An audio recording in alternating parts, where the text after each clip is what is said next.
Hey guys, it's the WalterFootball.com After Dark Show for June 25th, 2024. It's our special Monday edition. Usually don't do Monday shows. We did once upon a time, but we moved to Tuesday, Wednesday, Thursday, Saturday. But we're doing one on Monday this week because the NBA draft is on Wednesday. So I don't know how late that's going to go. So it's going to be tough to do a show that night.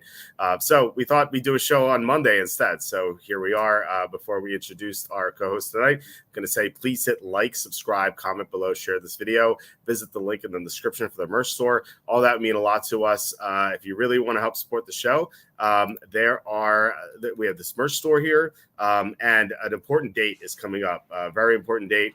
As you may know, August is upon us soon. I think it's 37 days until August, maybe 36, which means Gluttony Month is our next month. It's a great time to get your Gluttony t-shirts. As you can see, I'm here pictured with blue hair and a blue beard, eating cheese, donuts, and a cupcake while doing fantasy drafts. That's basically August in a nutshell for me. So you can get this and other shirts on the merch store. And I've said this before, like these shirts are $18, $19. In this economy, like a high quality shirt like that, like for that price, like sign me up for that. Like it doesn't even matter what it is, just feels like it's a good price regardless. So if you just need clothing, you can get it here. And these prices are never going to change as far as I'm concerned. I'm going to take the same percentage. So so inflation has no meaning on the Walter Football merch store. Please consider super chats, super stickers. We had John Sanders last week, 4 for 4 with the super chats.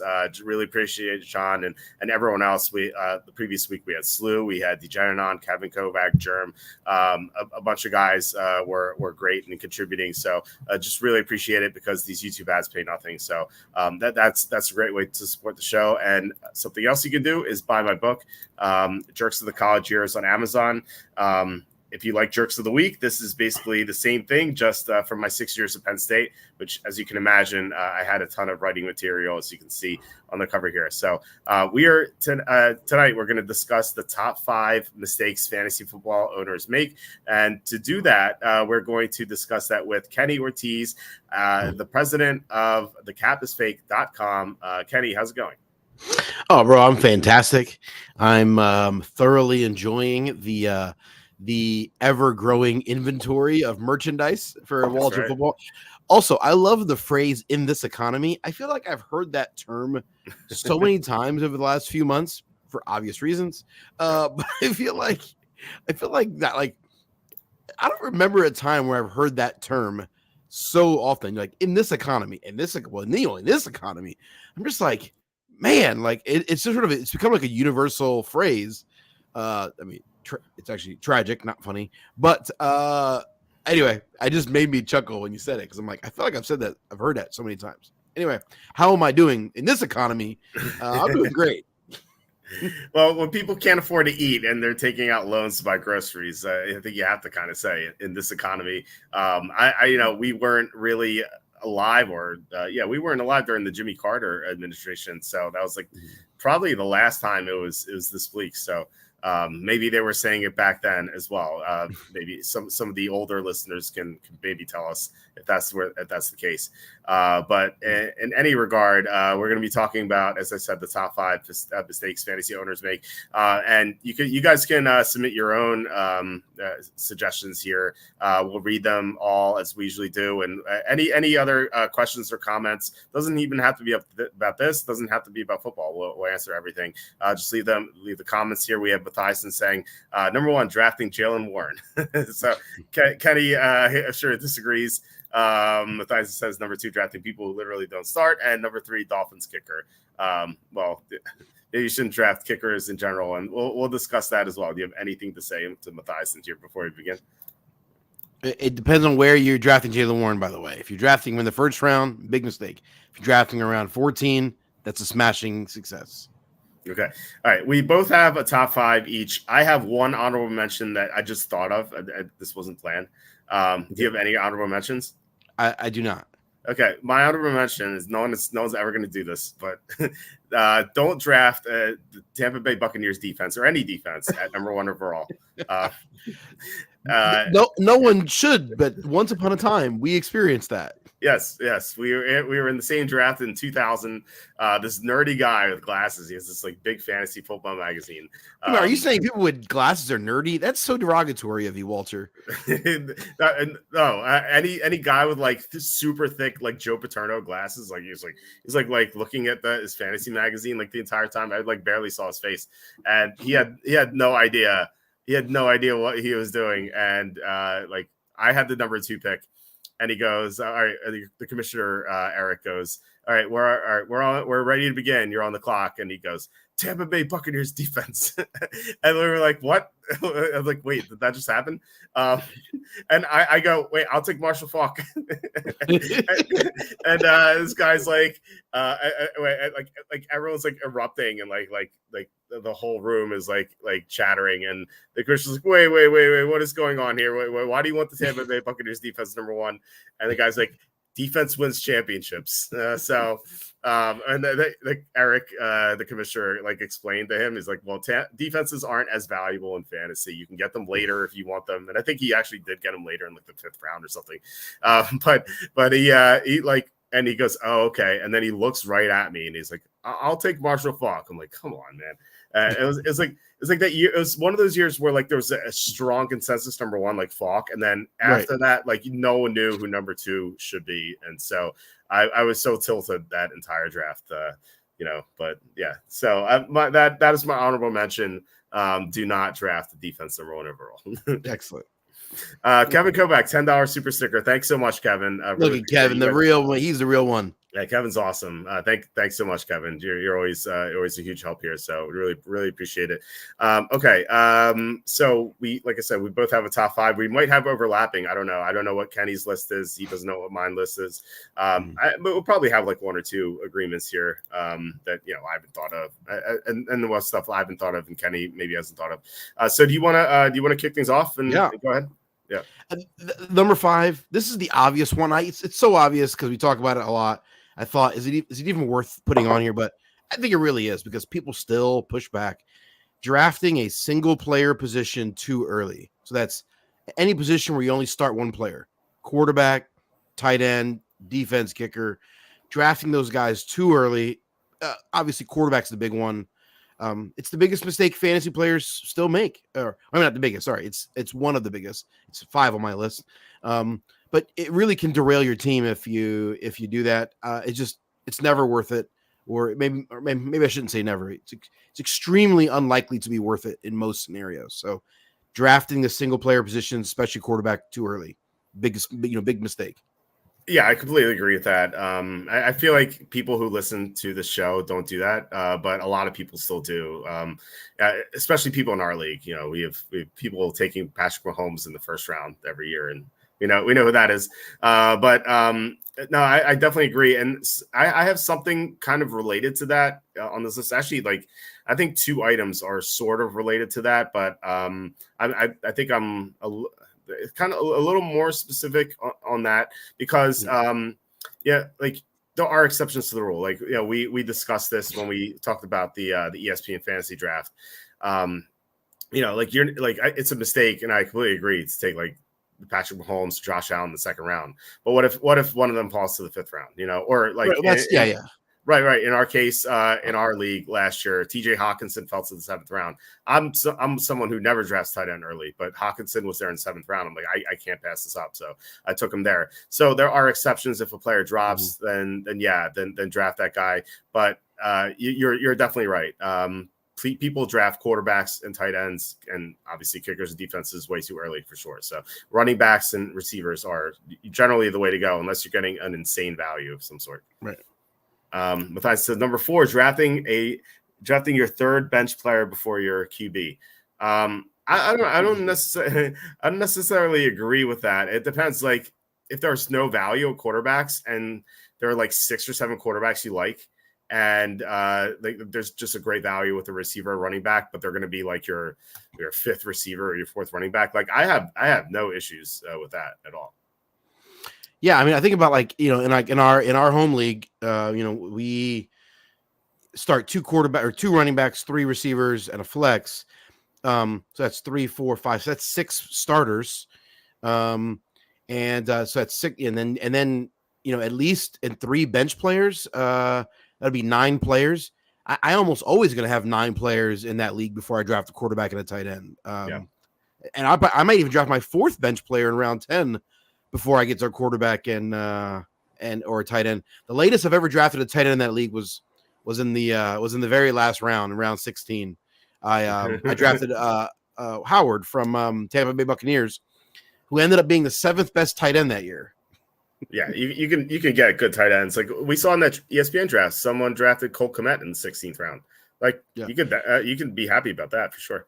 I remember going to round 15. I had a tight end, and a defense I needed, it was kicker and kicker and tight end. And I was like, oh, I always take my kicker last, and I was like, I don't like any of these tight ends. And I took a kicker in round 15 just for funsies.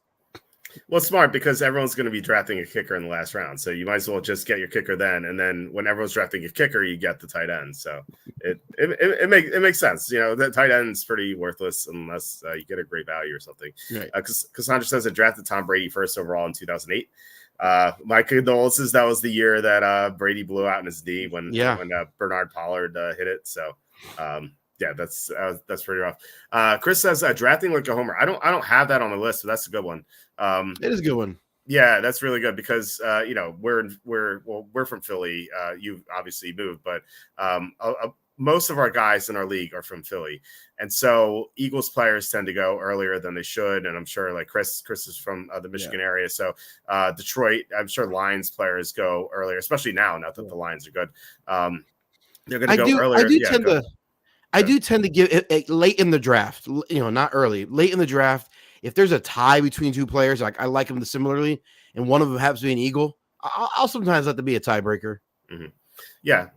It's fine. Like if you want to root for your team, that's okay, but just don't don't draft your favorite team's players earlier than you should, because unless it's like a free league or like a $5-10 league you don't care about, you just want to have fun. Mm-hmm. But if this is a league with like significant money payouts, then that's obviously a huge mistake.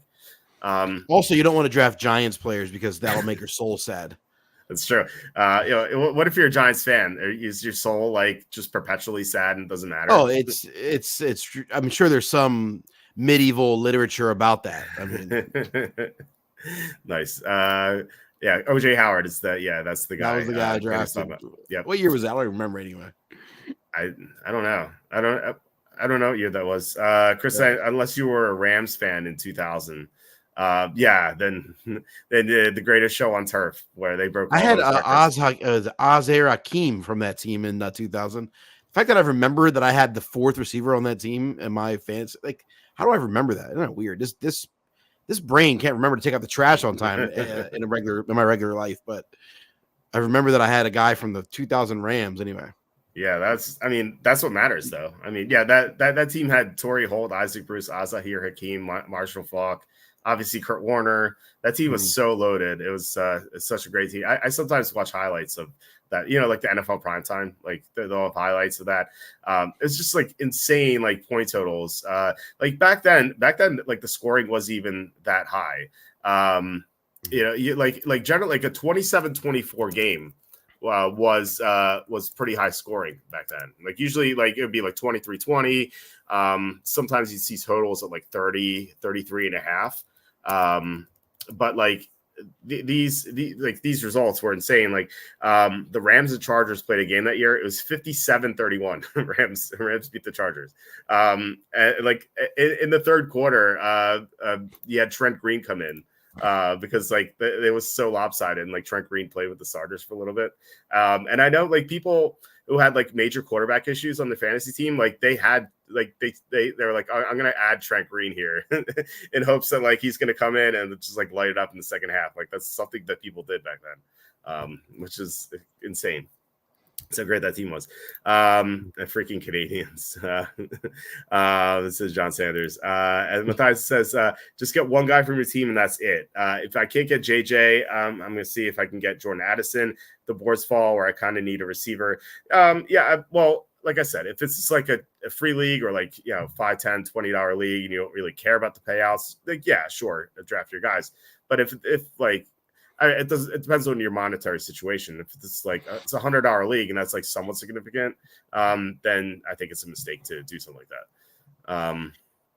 I don't play in any league where anything is significant anyway. So our league's not significant. We have like 100. It's a $125 buy-in. It's kind you know of how much money I have. I'm like loaded. You kidding me? That's not nothing. It's nothing to me. I'm sorry. I thought in this economy, $125. In this economy. 125 entry would be significant. It's like a trip to the grocery store, or like half a trip to the grocery store. Matthias says Howard had 34 receptions, 565 yards, and 5 touchdowns in 2018. So maybe that was the year. It might have been. I don't remember. Okay. So my number 5. So my number 5 is like kind of silly. It's like doesn't have to do with the players. The other 4 do. But this is kind of like a philosophy of the draft. And it is it's don't drink and draft. I made this mistake.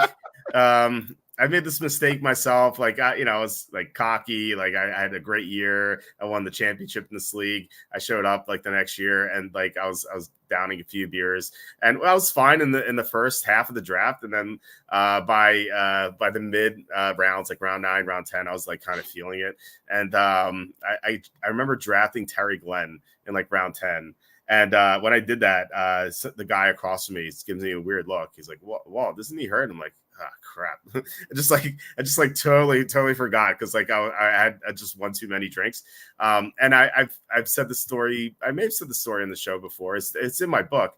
And I've told this to you, Kenny. I know you like the story. We had a WalterFootball league where people from my forum came to my house. Like guys I didn't know drove from like Ohio and Tennessee to come to my house. We were just partying all weekend. And we one of the things we did on Saturday afternoon, we did a fantasy draft.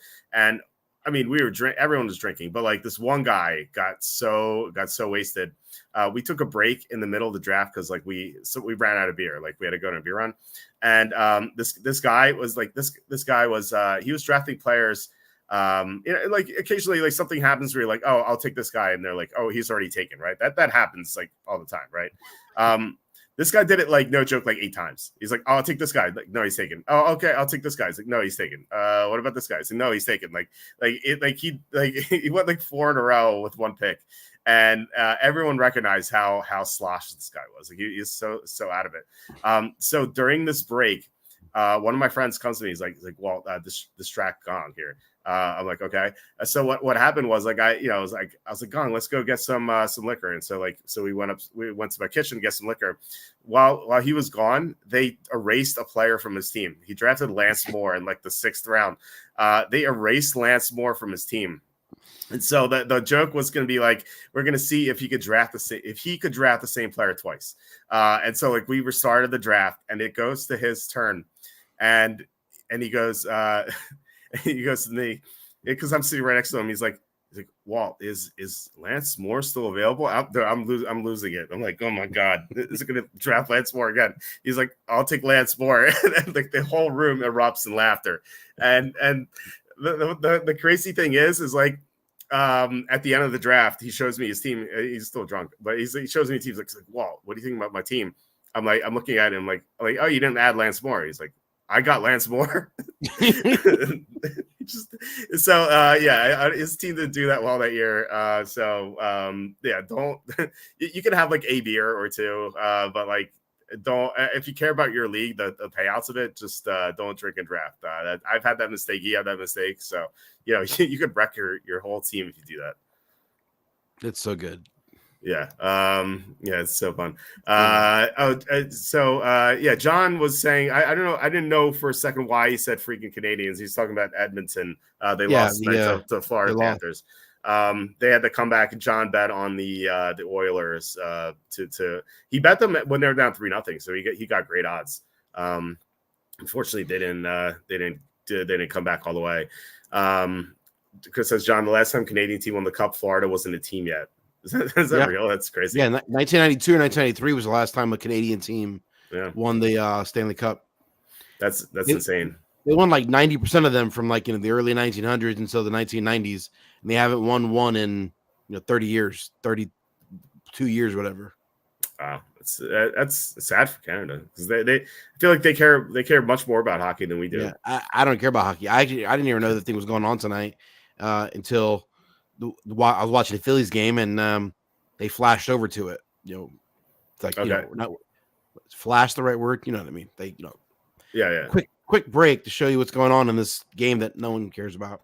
No one cares. Yeah, I knew it was tonight because I saw a prominent sports bettor on Twitter post that he liked Florida -1.5. It was like the puck line is like +235. So he got a good number, but it was not a win, unfortunately, for him. Chris says, but if it's not fair if I draft sober. Okay. Well, yeah, if you're drafting with like a bunch of guys or people who don't know what they're doing, sure. If you need to like have a handicap, then that's true. That's the handicap. Right. John says hockey's gospel to them. Florida couldn't care less. Yeah, that's so true. It's kind of sad. Yeah, it cost me 65. So it was like 5 to win 65. Which is like great odds, down 3-0. Chris says, hey, that's 5 straight finals of the Florida team. Wow. That's crazy. Yeah. The Lightning or the Panthers have gone back and forth. That's yeah. Florida doesn't care about hockey. That's sad. Sue says the 1K parlay guy missed out on 584,000. If he consulted Sanders, he didn't hedge. Yeah, there was some guy who parlayed a bunch of stuff and Edmonton as well, and he would have won $584,000 had Edmonton won. So I hope he hedged. Or took out, if he took out Edmonton +1.5, or no, Florida +1.5, he would have middled there. No. He would have won that side too. So I should say, but yeah. Anyway, you're up with number 4 here. Number 4. Okay, number 4 mistake I think fantasy players make is assuming negative game scripts will lead to fantasy success. And I think I've heard you mention this before. Like, hey, this team's going to be behind a lot. So they're going to be throwing a lot, which means this quarterback is good. I've been doing a little bit of research. It's going to be one of my new articles coming up for the Cap is Fake. There is a correlation between being behind and fantasy success. The more often your team is behind in games, the worse fantasy success you actually have. And it's actually pretty rare that the team is behind a lot and they're going to be throwing a lot and then you're going to have a lot of fantasy points.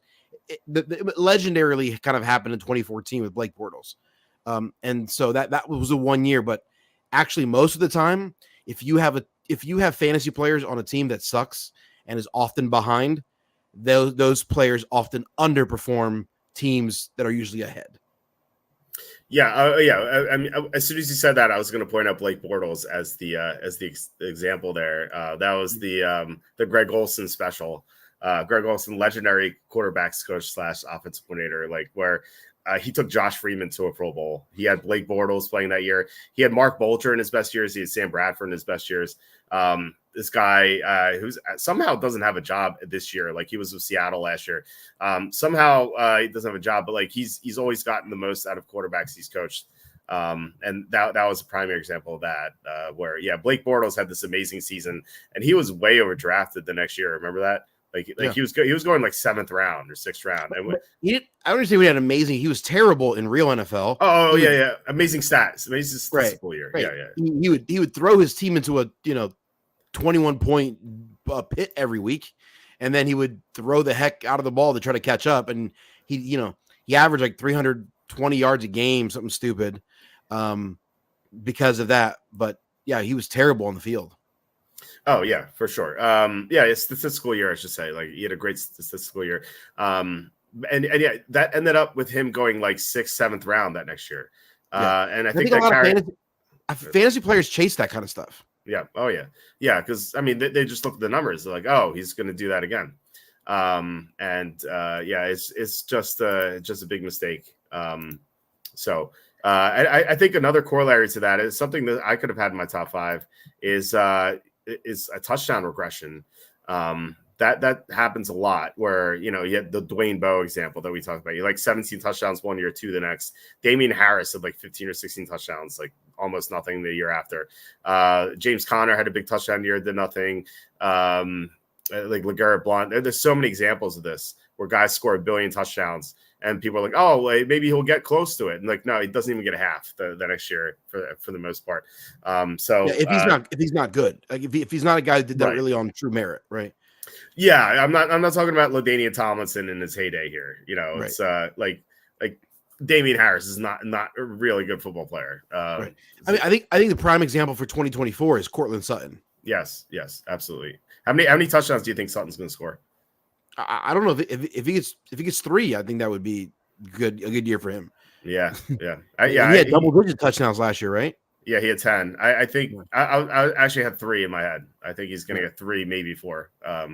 But yeah, it's going to be pretty rough for anyone who drafts Sutton or anyone in that Denver offense. I think the Broncos are going to be horrible this year. Kevin Kovac with another $10 super sticker. Thank you Kevin, so the real one. Yeah, Kevin's awesome. Thank you so much, Kevin. Just really appreciate it. You really keep us going here.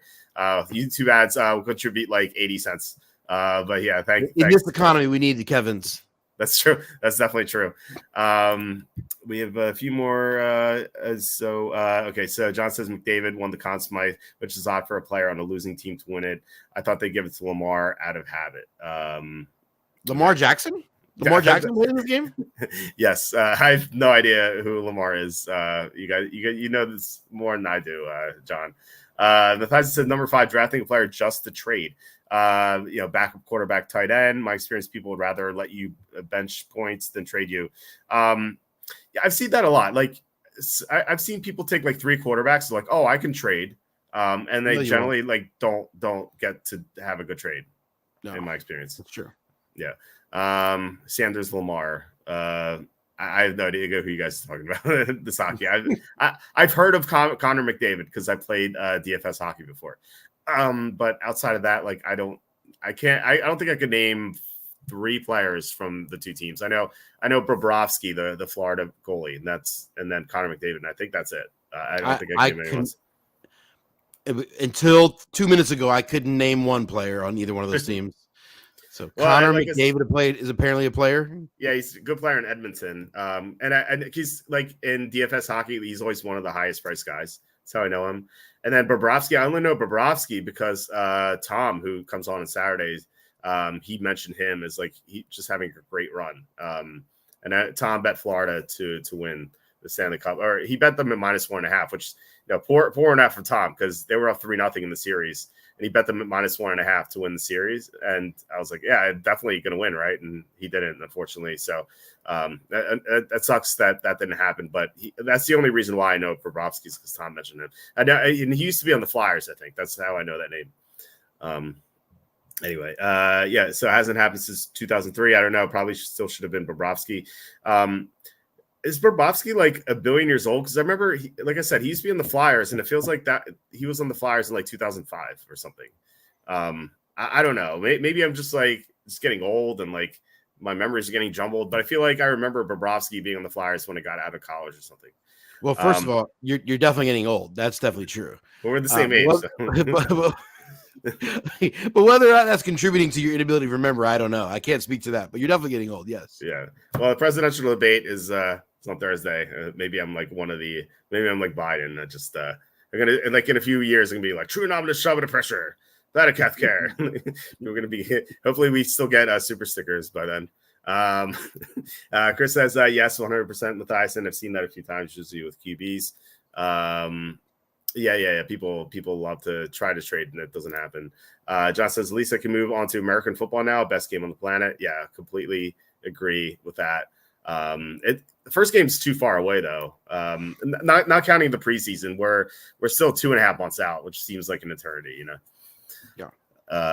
Matthias says CeeDee Lamb is going to be another example. The touchdown regression. I mean, Lamb is like a great player. Like I think he's more like Tomlinson. So I don't think he like maybe it regresses a little bit, but I mean Lamb's a monster, and I think he could just keep being great. So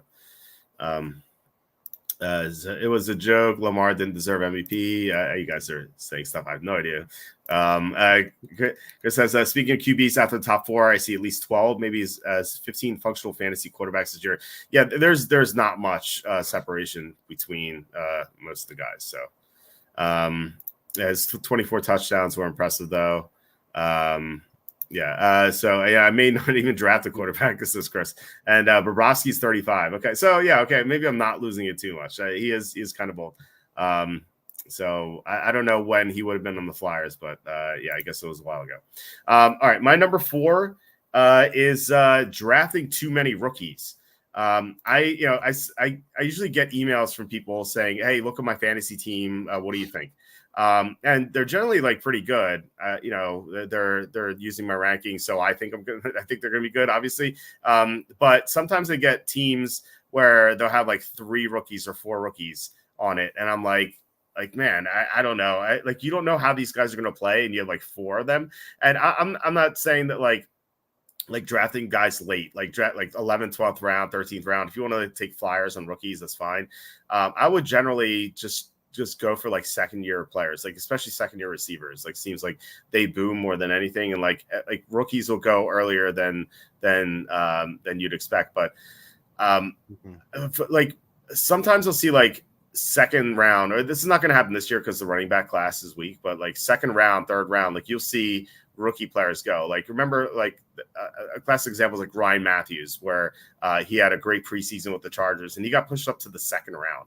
And people thought they were getting like the next Adrian Peterson or something, and Peterson went late. And I think it's kind of like the Adrian Peterson syndrome, where he went like 6th round or something that year, and he just had an amazing rookie year. And people have kind of been like chasing the dragon ever since. Like they're like, oh, this guy's going to be the next Peterson rookie year, and he just doesn't produce. And obviously, some rookies do. You know, he had like Puka Nacua last year. Obviously, like he was amazing.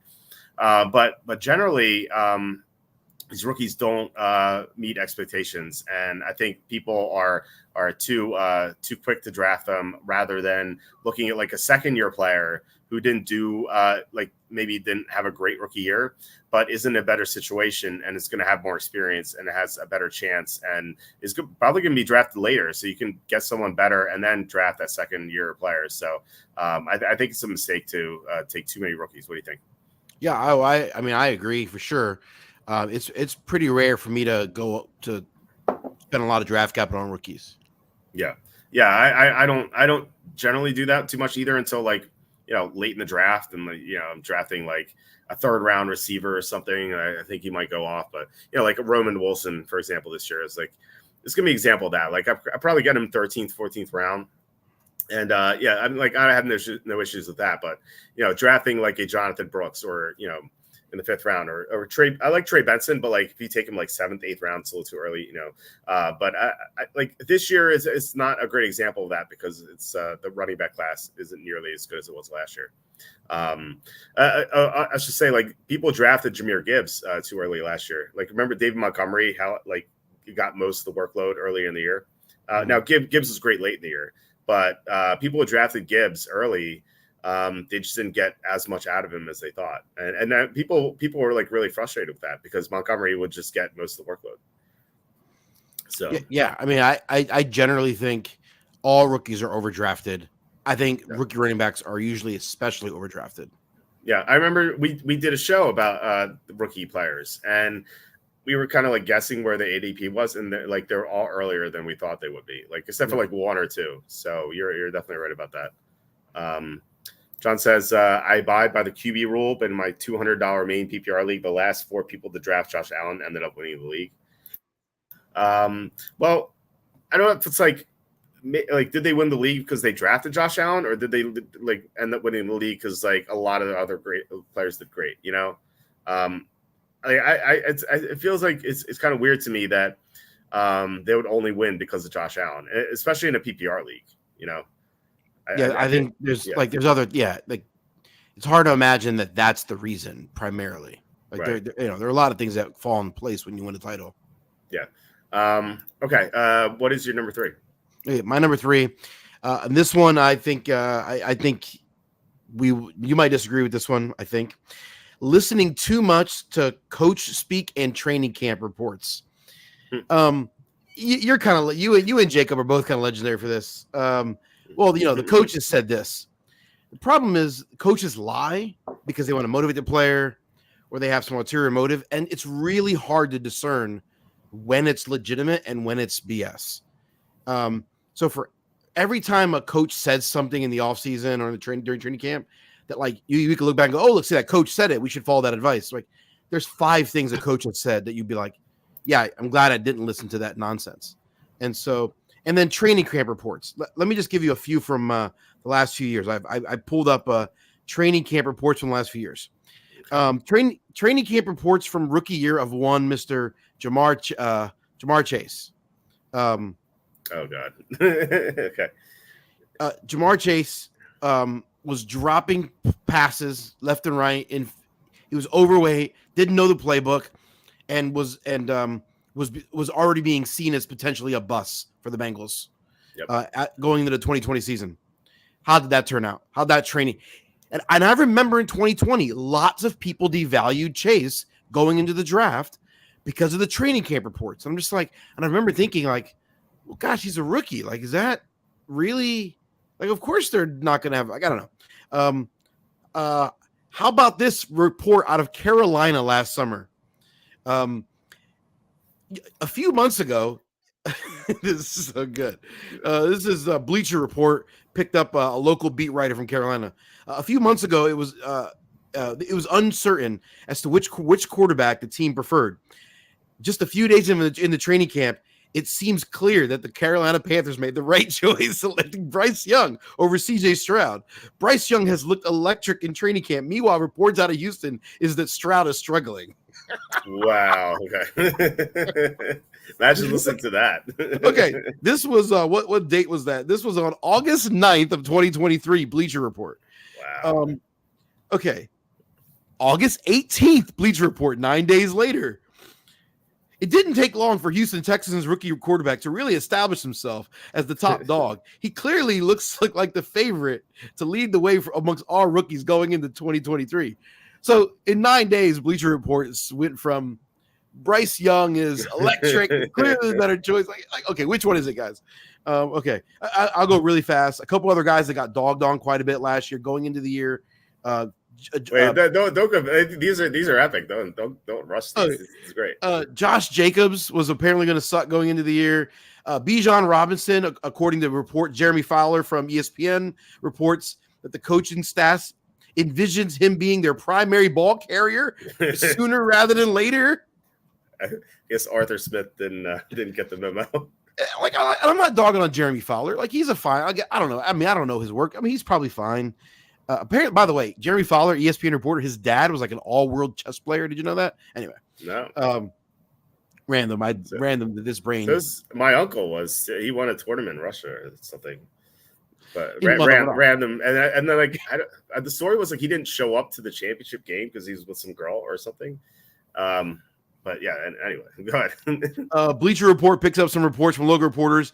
2 quarterbacks that are being overdrafted, significantly overdrafted, that will likely not play much in 2023. Baker Mayfield and Trey Lance. They got one right. Yeah.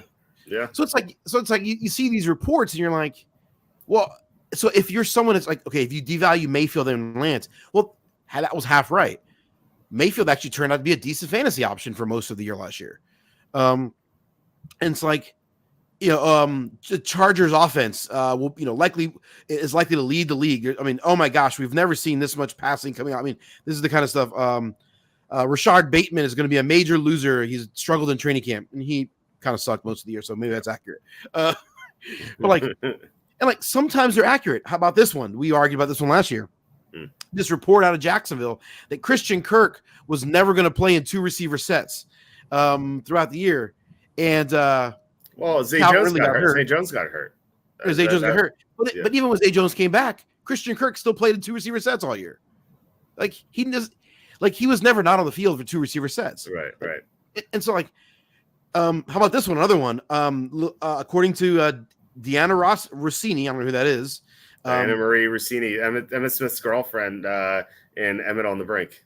No, I don't know. Apparently, Alvin Kamara had a terrible training camp in summer 2023, and the fact that he was facing a 3-game suspension, ESPN was recommending that you leave Kamara off your draft boards.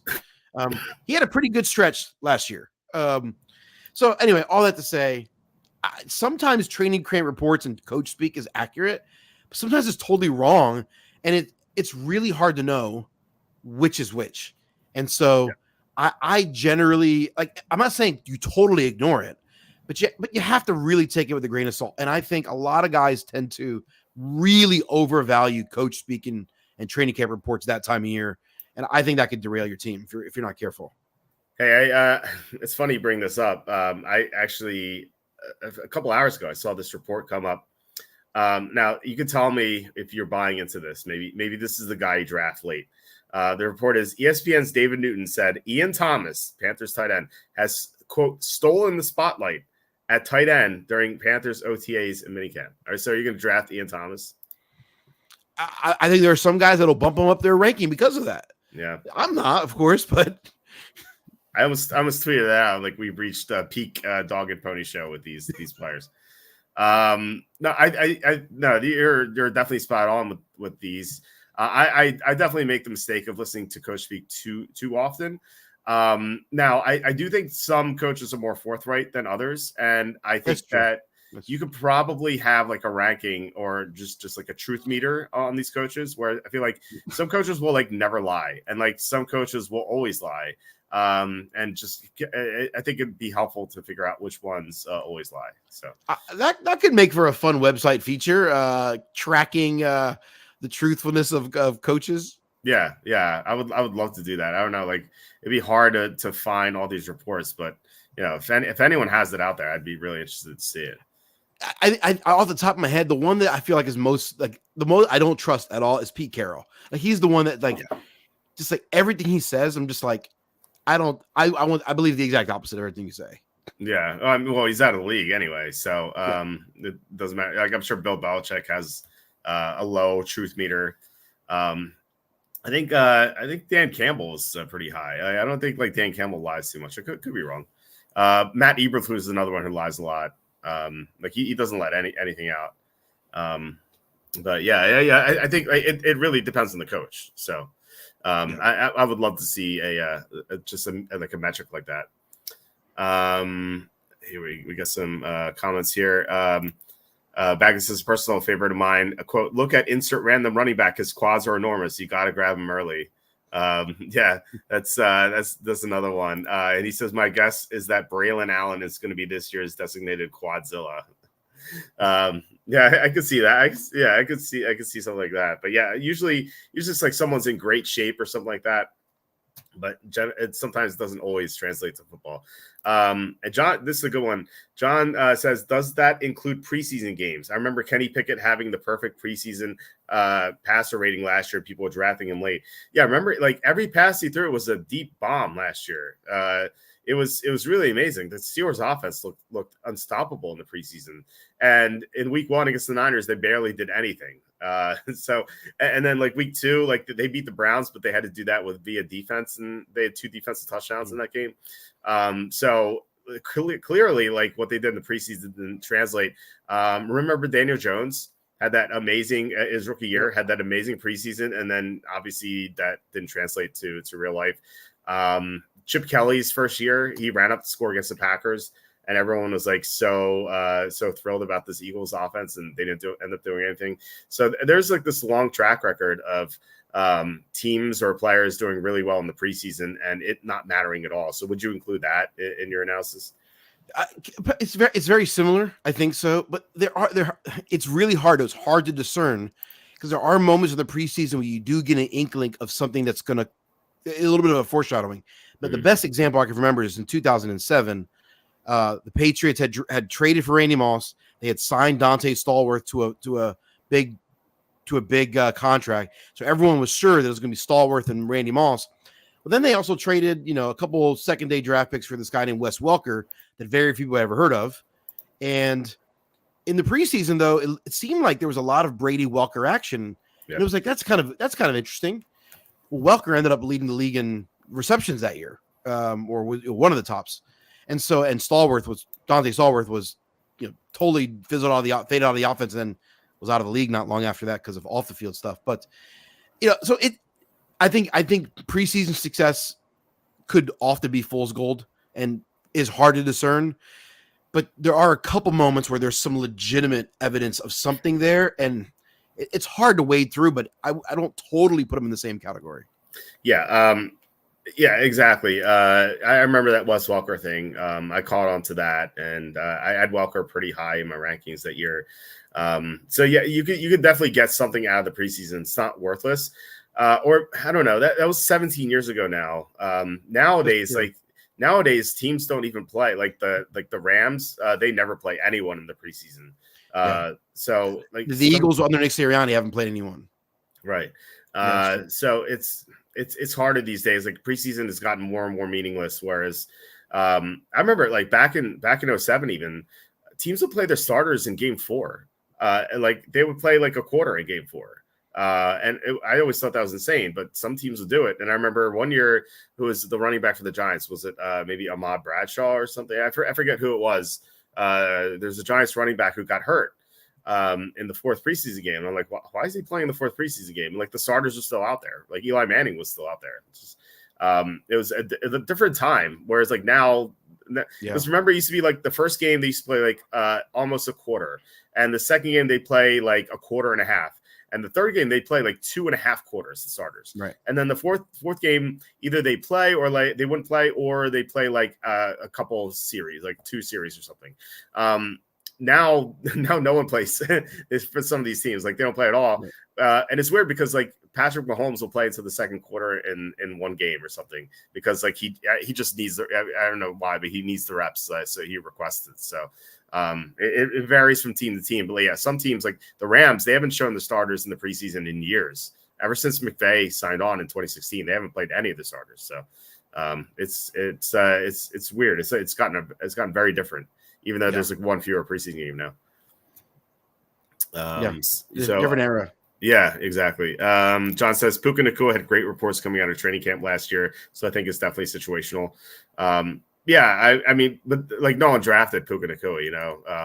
It's that was definitely a surprise. Right. I mean, like my point is, it's just hard to tell, right? You know, right. You're gonna have 20 different reports come out of training camp. Well, which one of this is worth listening to? Which one isn't?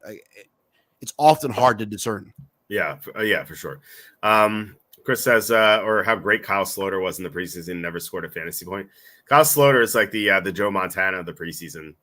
Anyone who bet on Minnesota back in the day knows how great Kyle Sloter was. It was like he, Tyrod Taylor, and Pat White were like the 3 great preseason quarterbacks. Like if there's a Hall of Fame for preseason play, like they're in there. So it says too much money and salaries on the line to risk top players and useless practice games. Yeah, I mean, remember Michael Vick got injured in the preseason in 2003. Yeah, it was against the Ravens. So in that preseason, and he missed most of the year. So I imagine that has something to do with it. And there were other injuries too. So yeah, it's understandable. Yeah. Says question: how do your waivers work? Is it just the worst team or different? Mine is a rolling list. You pick someone up and you go back to the line. Last pick gets waiver priority number 1. Yeah, usually like it starts with the worst teams, and then it just goes upward like that. But there's also fab is what Chris says. I don't know what you prefer, Kenny, but I've always done it like worst team gets first priority. I love fab. Most of my leagues use fab. Our home league's the only league that still uses the worst team waivers, and I hate it. I love fab. Yeah. I can go both ways, I think. I don't know. Sometimes I'm like just too lazy to figure out how much I want to spend. I just want to be like, I just want to click the guy, you know. But I don't know. I generally like it used to be in like too many fantasy leagues. Like that's not the case anymore. Because like a lot of my fantasy leagues have folded, especially during COVID. Like 2 of my leagues shut down after that. But I get it. But then again, I'd rather just be lazy sometimes. Baggett says Fab solves that one problem, but creates 9 others. He says I hate it. Yeah, like I said, I can see it going both ways. My number 3 is drafting your own handcuffs. I see this so often. Someone will be like, "Oh, I'm drafting. I got Christian McCaffrey in round 1. Let me get Elijah Mitchell." Or I got Breece Hall. Let me get Quadzilla, as Bagley said it. You know, people draft their own handcuffs, and it's I get the philosophy. You're hedging like your own bets here. The problem is like you're not going for the upside. And like Right. so what happens is like, yeah, you draft McCaffrey, you waste a spot on Elijah Mitchell. If McCaffrey stays healthy all year, you wasted a spot where you could have drafted someone better to help your team. Now you're like, okay, what if McCaffrey gets hurt? Okay, yeah, you have a replacement, but you could have gotten a replacement on waivers. You're getting a bad player who's going to get a starting opportunity, but you also don't know if that player is going to share carries. Like if McCaffrey goes down, it's not just going to be Elijah Mitchell. There's going to be like 3 guys who are going to split the touches. So you're not even getting a great player in a great situation. You're getting a guy who's going to start, but it's not in a great situation. It's not a great player. So I think like drafting your own handcuff is a bad idea because it really limits your upside. Now, something I like to do is drafting other players' handcuffs, like players in great situations or backups who are going to be in great situations. Now, I don't mind taking those guys because, you can still have your starter and then their starter goes down and then you have their potential starter. But so I don't mind drafting someone else's handcuff, but your own, I think that's a big mistake. The handcuffs didn't make my list, but really they probably should, because I totally agree with you. I don't want to draft other people's handcuffs at the draft. Like I don't want to do that. It feels like I'm using a roster spot. If a guy never gets hurt, then I've wasted that roster spot. I'm gonna end up cutting the guy anyway if I need to with bye weeks and injuries. But I like to do it later in the year. You get midway through the season or so, and you're getting through the bye weeks. Your team maybe is relatively healthy. And you start to get, as you get through the bye weeks, you can start to look ahead and go, okay, who are the other teams that I'm going to be competing with the playoff spot? Mm-hmm. And looking at their best players and trying to pick up their handcuffs. And I do it every year. You get 1 or 2 guys here or there, and it's almost never worked out. It's almost always been useless in most of the cases, except one year, a few years ago, where I don't remember, and I don't remember who the running back is, where a running back got hurt in week 11 or 12, and I happened to have the guy's running back, and I started him against him in the playoffs. The strategy that I've been doing for like 15 years, and I can't remember what situation, who the player was, but I've been doing this for like 15 years, and like one time it worked out. I didn't win the title, but anyway, I think I'm looking at other teams' handcuffs as the season goes on, and trying to maybe scoop up players. And it's less honestly to help my team, and it's more to hurt them. Like if their player goes down, I don't want them to be able to pick up the handcuff that might actually be helpful to them. Yeah, that makes sense. I'm not saying to like go out of your way to get a handcuff. I'm saying like if, for example, if Tyler Algier is like the best running back available for you, and you already have Bijan Robinson, I'm like, I don't like that idea of drafting him because it curbs your upside. But if you don't have Bijan Robinson, I think it makes more sense to draft Algier. I'm saying if he's the top running back on your board. So that's basically what I'm saying here. Yeah. So here we go. Yeah. John says people are generally too conservative with their fab money and end up barely using any of it. Yeah, I've been guilty of that too in the past. Becky says, I've had this idea bouncing around for a new waiver system. Maybe this summer I'll finally get around to writing it up in an open rant on the site. Well, I look forward to that. I definitely, we could definitely use some innovation here because it doesn't feel like there's like one great system, Yeah, let's see here. Like I says, Fab isn't confusing. It's just dumb for so many reasons. Not enough space to get into the details here. But I look forward to your write-up. I think that'd be fun to read. Chris says exactly. I was the first year of Fab. Last year I used 20 to 25% to get Puka Nacua in 3/4 of leagues after week 1. Yeah, that's pretty smart. Chris says the running back I'd roster and handcuff is CMC just because of how much of a disaster losing him would be. Like my point is like, who would you like pick up here? Would you? Elijah Mitchell's the RB2, but they drafted Isaac Guerrero in the 4th round. Like it could be him too. Like Jordan Mason could get some touches if McCaffrey were to go down, or it could be someone we never heard of. I mean, right? I remember Elijah Mitchell going into his rookie year was the 4th running back on the roster after the McCaffrey trade, and like he ended up being the guy getting most of the carries. I mean, well, who's the guy out of Ohio State that drafted in the 3rd round that year that I loved coming out? He was in the Eagles and the Colts over the last couple of years. Trey Sermon. That's right. Yeah. So like Trey Sermon was the guy that everyone was touting. Oh, this is the guy. It turns out he wasn't the guy. So I not only is it not, I remember when Jamal Charles was fantastic in his heyday. Niall Davis was like the handcuff that everyone had to have. Yep. And then Jamal Charles went down in week 5. Niall Davis was like the 3rd most used running back the rest of the year. I don't even remember who the guy was that came in. So yeah, anyway, I'm already kind of like, I'm actually, my number 1 on my list actually kind of alludes to that to some extent. Okay, well, we'll get to that soon. John says, is it a good idea to draft players eligible for IR before you draft your kicker and defense? That way you can pick up 2 free agents once you move into the IR. I'm not in any leagues that have IR players. So, but if you do, I think that's a pretty smart move. The one league I'm in that allows for IR, we actually you're not allowed to move a player to the IR until after week 1. We did that intentionally to avoid this loophole because guys like me were utilizing the loophole, and some of the other owners didn't like it, so they voted to change the rule. So we have 2 IR spots in that league, but you have to move them to IR after week 1. You have to carry them on your active roster. That makes sense.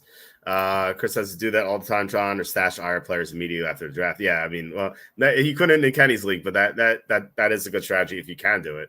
And then he says, well, you convinced me to reject the number 1 pick if I get it.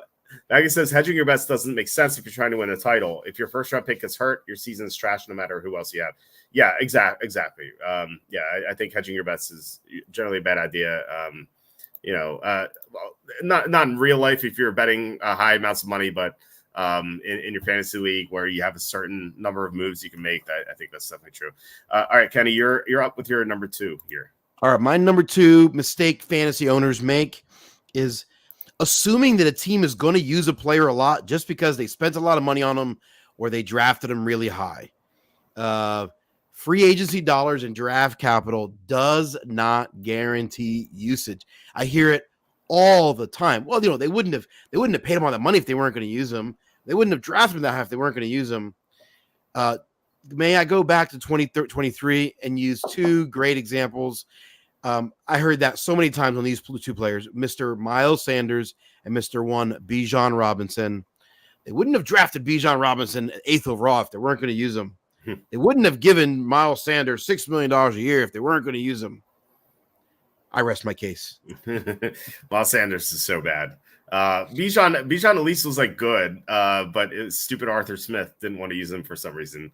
But now I don't know, maybe this goes with one of your training camp reports, but I saw something saying like that the Falcons coaching staff plans on using Bijan Robinson like on almost every snap now, which like I that's something I actually believe because he's no longer a rookie. He's super talented. Like, why wouldn't you use him on every snap? Well, I'm going to draft Bijan Robinson high. I'm willing to draft him high, but not because of that report. Right, because that's what a smart team should do. They should use Bijan Robinson. Arthur Smith not using him is stupid. I just regularly players get paid big money and then don't get used, or they get drafted high and they don't get utilized by their teams. I don't know why teams don't do this. I don't know. I'm not an NFL player. I have no idea why, or NFL executive. I'm not a coach. I don't know why coaches do the things they do. It doesn't make sense to me. But I hear this regularly. Fantasy players assume, well, of course he's going to be the guy because they paid him all that money. Well, maybe not.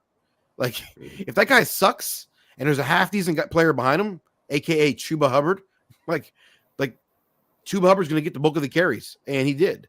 Yeah. It's that. So I just if the guy sucks, it doesn't matter how much they paid him or where they drafted him. If he sucks, or if the coaches are stupid, which is often both. there's a lot of players that suck and a lot of dumb coaches, and and so I just think you got to be careful that you don't automatically assume that necessarily. Now, like the Eagles just gave Saquon Barkley a ton of money. Do I think they're going to use Saquon a lot? I do think they're going to use Saquon a lot, but it's not because they gave him a lot of money. Like, that's not the reason why I think they're going to use him. I think they're going to use him because he's a really dang good player.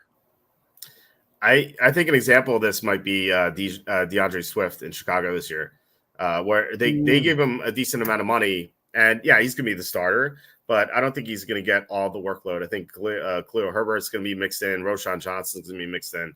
I don't think he's necessarily going to get all the work. So I think that's a good example. Yeah. John says that might apply to Stevenson this year with the Patriots. Yeah, Stevenson got a monster contract. Didn't quite understand it. I mean, why are you giving a running back this amount of money? I get like they have Drake May on their rookie contract, and like Stevenson's contract runs out when they're going to have to re-sign May. So like this isn't like devastating for them financially. It just seems like they could have used the money elsewhere. Although I'm talking to the guy who says the cap is fake, so maybe this doesn't matter in the long run. I mean, real money is real, but the cap is fake. Right. That's true. All right, my number 2 is drafting kickers and defenses. Now, note that I didn't say drafting kickers and defenses early. I said drafting kickers and defenses, period. I love this. This is an important distinction because people generally draft if they're smart. Sometimes you'll get defenses number 1 overall, or probably more frequently you'll get like kicker round 10 or like defense round 10, kicker round 12 or something. Like that's something that you'll see more often. One of my leagues that you aren't in, some guy drafted his kicker in round 7. I don't understand why, but still, like this happens more often than you think. And I'm not even talking about that. I'm just like saying like it's a mistake to draft them at all. Now, if you're in a league where your commissioner is like you have to fill out your roster, you have to take a kicker and defense. I'm not talking about that, but commissioners who are more libertarian and like don't care what you do. It is a big mistake to draft a kicker into defense unless you're drafting like the day before, like a couple days before the season starts. If you're drafting like middle of August, and you don't have to draft a kicker in defense, like don't do it. It's a huge mistake to do it because you should just draft as many possible sleepers as you can, because injuries can happen in training camp, or the 53-man roster could be a surprise. Like if one of your sleepers you draft in like round 13 doesn't make the roster, you have another potential sleeper in round 15 or 16 that you drafted. Or, you draft, you spend a round 16 pick on a second running back on a team and the starter gets hurt in practice. Like suddenly you have a potential starter on your team. There's just so many possibilities that you have here. The drafting running backs and receiver sleepers late in your fantasy draft, and if nothing happens and there are no injuries taking place or nothing changes, then the day before the season starts, you just drop those guys and pick up a kicker in the defense. Like you're not penalized for this at all. You're just right. Wasting your upside. So in situations where it makes sense, a couple weeks out and your commissioner allows it, just don't draft the kicker in defense. Just spend those picks on other players. I think it's brilliant. I used to advocate in all my leagues to get rid of kickers because, generally having kickers is stupid because they're just so erratic and inconsistent. But I realize most people don't know these kind of loopholes. They don't think to use this. And I realize actually having a kicker roster spot is an incredible advantage if you know how to exploit it. And so you actually convinced me of that a couple of years ago. And so I stopped advocating to get rid of the kicker. I actually do this throughout the course of the season too. Every Monday morning at the end of, or Tuesday morning, when after waivers, I drop my kicker every week. And pretty much most weeks I drop the kicker, and often will drop a defense unless I lucked into a great defense, which almost never happens anyway. I'll drop that because I'll pick up waiver. I'll use those extra spots to pick up extra waivers. Why I pick up one waiver wire when I can pick up 2 if I can. So I'll pick up 2, and then I'll just wait to the end of the week, Saturday, and then drop one of those guys and pick up a defense or kicker if I need it. And that way I've basically played keep away. There's some player that could have been utilized that week that now is no longer utilized. In our league, if you drop a player toward, he has to be it has to be 24 hours before anyone else can pick him up. So I pick him up on Tuesday, and then I can drop him drop him on late Saturday night, early Sunday morning, pick up a kicker, and then I've basically played keep away for the week. And occasionally, it's been pretty rare, but every now and then you get a trade out of it. Someone in a real desperate situation midway through the year, you happen to have picked up the waiver person. That's where Fab can go into play. You can spend a bunch of money on Fab to get a player that maybe others didn't realize you might go after and then try to trade them. So again, it doesn't happen often, but I think you're right. I think using the roster spot, being flexible and strategic, is much more valuable than actually filling out the roster if you don't have to. I remember having that conversation with you about kickers. Like you went, you had this rant about like why we should drop kickers from our lineups, and I messaged you. I'm like, hey Kenny, these idiots are drafting kickers early. Don't mess this up for us. So yeah, it's something you can exploit. Like you said, you can exploit it if you know what you're doing there. Chris says maybe Gabe Davis in Jacksonville. He's talking about players who were paid too much. That is, I think that's another great example. Like I think Gabe Davis is going to go earlier than people think. Where's Gabe Davis going? He's picked 141 right now. So I don't know if he has a big performance in a preseason game, he might end up going earlier. So I think that's another good example too. This is a league of mine. Defense gets 2 points for everything. Getting 20 points is common, and they get 40 points. And drafting them around 12 to 14 is a viable option. But it's like, doesn't every defense get elevated though? Like I don't really know. And there's so much variance with defenses. Like usually the number one defense from the year before has a low chance of being top 10 the year after, because there's player movement, free agency, and stuff like that, or players get old or players get injured. Like you're talking about like 11 players who need to stay on the field, or generally like probably like 8 or 9 key players who need to stay on the field for this defense. Like, what if there are 3 injuries out of the 11 players? Like suddenly, like the defense is not going to be nearly as good, and you're just wasting an opportunity to get a great a player with great upside, a running back or receiver with great upside. I think that's a mistake. Even with the scoring system, I think you should just wait until round 15. So much of fantasy defense was opportunistic. Turnovers and sacks. Like you could have defenses that's equal caliber the next year and not put up the same stats just because there's so many funky things that happen in over the course of an NFL game. But for me, the it's just all boats rise with the tide. The value in fantasy is not about how many points you score. It's about how much you outscore other players at your position. Right. And so the number one defense does not outscore the 12th most defense enough. They're so close that the value is not there. Same for kickers. And I would argue the same for quarterback, and the same mostly for tight end. Not exactly the same, but where we're running backs, the number one running back and the least usable running back, there's just a wide chasm there. And so I think value is dictated by scarcity and outscoring the rest.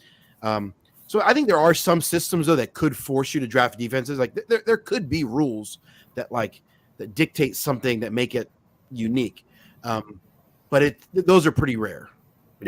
Yeah, no, it is super rare, and everything's relative, like you said. So, Baggett says, here's another draft tip: if you're picking at the beginning or end of the round, or the turn, as they call it, if you're picking at the turn, there's one guy you really like, don't draft him right away. Use the extra time to think about your other pick, then turn in your first guy with 1 second left. That's definitely smart. I'm super fast drafting. I like never take any time. I generally like. If I'm like, there's like 6 picks ahead of me, like I'll be like, okay, I can order these guys 1 through 6, and I'll just draft the guy who's at the top, Right. I'm like when we do online drafts, some people get annoyed by this. I like click right away and like they don't see my pick. Like it would be like you're on the clock and I'll just click my guy and it's just be like next. So the people who are after me don't get any time to think about it. So. Chris says, I'll do that in my keeper league as well to push potential keeper around later. That definitely makes sense. Matthias says, I wish they get rid of tight end and just have receiver/tight end. I agree with that wholeheartedly, actually. Well, Matthias, you should play Rainmakers in the NFL. You don't need unless you're playing deep roster, which is there's 2 types of format. There's regular and deep roster. In regular, you need quarterback, running back, receiver/tight end, and then flex. So you don't need a tight end at all. Deep roster, you do. But yeah, you should check out Rainmakers. I would like in our league, we do 2 running backs, 3 receivers, a tight end, and a flex. Yeah. I would love if it was 2 running backs, 4 receiver tight ends, and a flex. Like that would be, I'd love that. And then yeah, the good tight ends are still going to get drafted. The Kelsey's and Kittle and Sam Laporta, they're still going to be drafted. They're still going to be in there. But it doesn't force you to draft one. I'd much rather that would be much more valuable. Yeah, I kind of like the tight end personally. I think it's like unique, but I'm not like it's not something that I care too much about. Just as I've seen people draft 3 defenses and then just start the one that faces the worst quarterback in any given week. You can just pick them up on waivers. So, I think that's obviously a big mistake. I like Kenny. I introduced this concept to you back in 2000 when we did the first league together. My strategy was I just would pick up the defense that would play against Jake Plummer every week, because Jake the Snake Plummer would throw up so many interceptions. He was talented, like throwing wise, but he just couldn't read any defenses. He was so erratic. Like he'd throw 3 interceptions like every week, and the defenses would generally do really well. It says sack happy defense usually gets 40 like 4 times a year, instantly wins a week, and those players in those rounds, even with upside, will never win you a week or even play. I don't know if that's true. I mean, you could have gotten some great sleepers last year, and then you can find a good defense on waivers. I've done that all the time. Like I'll generally I'll play matchups, and then I'll stumble my way into a good defense. I'm like, oh, I'll just keep this defense. That's usually how it happens for me. So I feel like you could do that as well. Bagley says, speaking of Gabe Davis, don't draft quote whack-a-mole players who pick up monster scores 4 or 5 times a week and goose eggs everywhere else. Their total stats look impressive, but you never know when to start them. Yeah, it's true. You like those guys, you like those players for best ball, but not for weekly fantasy. It's a big mistake to get them. I agree. Yeah, I used to be okay with that, and over the years I've realized how it's your roster management becomes harder. Deshaun Jackson for years was that player. Like I loved him. Being that he was an Eagle, I love watching him play, and he was fun. But he would have just huge monster games, and then he'd have stretches where he was nothing. And you just you love the 10 catches for 157 yards, 2 touchdowns, but then you got to deal with 3 catches for 37 yards 3 weeks in a row. I mean, it's just it's really hard to manage a team that way. Yeah, the high variance guys just generally don't like. They're good for DFS because they can get you a super high score, and best ball obviously. But yeah, I would avoid those in regular leagues. Chris says I'm in a league with the format: 1 running back, 2 receive, 1 running back. That's weird. 1 running back, 2 receivers, 1 receiver / tight end, and 2 flex. Yet some teams still draft non-elite tight ends. Well, I mean, it's a good opportunity for you to exploit them. But only one running back is kind of weird though. The two flex though, I would imagine running backs get popped in there quite a bit. Oh, sure, yeah. Chris says, John, because so many people steam defenses now at roster 2 by November, when stashing players is less valuable than playing out a few weeks ahead. Yeah, it makes sense. Like if you're heading into the playoffs, I think kind of strategizing that way makes sense, because you're probably going to have someone in the playoffs who's going to do the same thing. So picking up a defense a week in advance and planning to draft to drop the defense you already have after that week, I think that kind of makes sense. Like the Saturday leading up to the week, I think that's a good strategy, because you can jump the gun on the defense that people are going to target on waivers. So Bagger says, what I do is calculate the quote implied line for each team using spreads and totals, and take a kicker with a high implied line and a defense playing a team with a low implied line. I wrote some code to do it automatically for me. Let's say A is favored by B by 10 points and the total is 50. So you solve the system A minus B equals 10 and A plus B equals 50, which gives you A equals 30 and B equals 20. Yeah, I mean, that's definitely one way to do it. I generally like kickers on good offenses in domes, and then defenses playing teams with bad offensive lines. Generally, you're going to have the same sort of results, I think. Yeah, when it comes to kickers, similar. I'm not as technical as Bagley here. I'm not as smart as you, bro. Sorry. I just, every week I look at the totals and go, okay, what are the 3 or 4 games that had the highest, over under lines there, and okay, what's games likely to be the highest scoring? And then I just go, okay, are any of these players on good offenses playing at home in a dome? Okay, if the answer is yes, is he a free agent in my league? Well, probably not. Okay, all right. Who's the next? So I'm looking for kicker on a good offense playing at home in a dome with a high total. Like that's the ideal. You're almost never going to get all 4 of those, obviously, and I just look at what kickers are on my free agency at the end of the week. There's always a handful. Okay, which of these are more likely to meet most, check most of these boxes. And there's almost always 1 or 2 that kind of emerge as the kind of the obvious choice. Mm-hmm. Yeah, that's for sure. And Tyson says, I get that, but the league I'm referring to what John Sanders does, pick up 3 defenses to start against the worst quarterback. It's only like 5 to 8 defenses available on the wire, which makes pick up and play harder. Yeah, I mean, if you don't have good options to steam, then yeah, I get it. But yeah, I still wouldn't draft them early in the drafts though. If teams are really holding 3 defenses throughout a year, that means your waiver wire is going to have some value elsewhere. And so I try to figure out where's the deficiencies in the market in your league, and that that's going to vary from league to league. Where are the deficiencies there?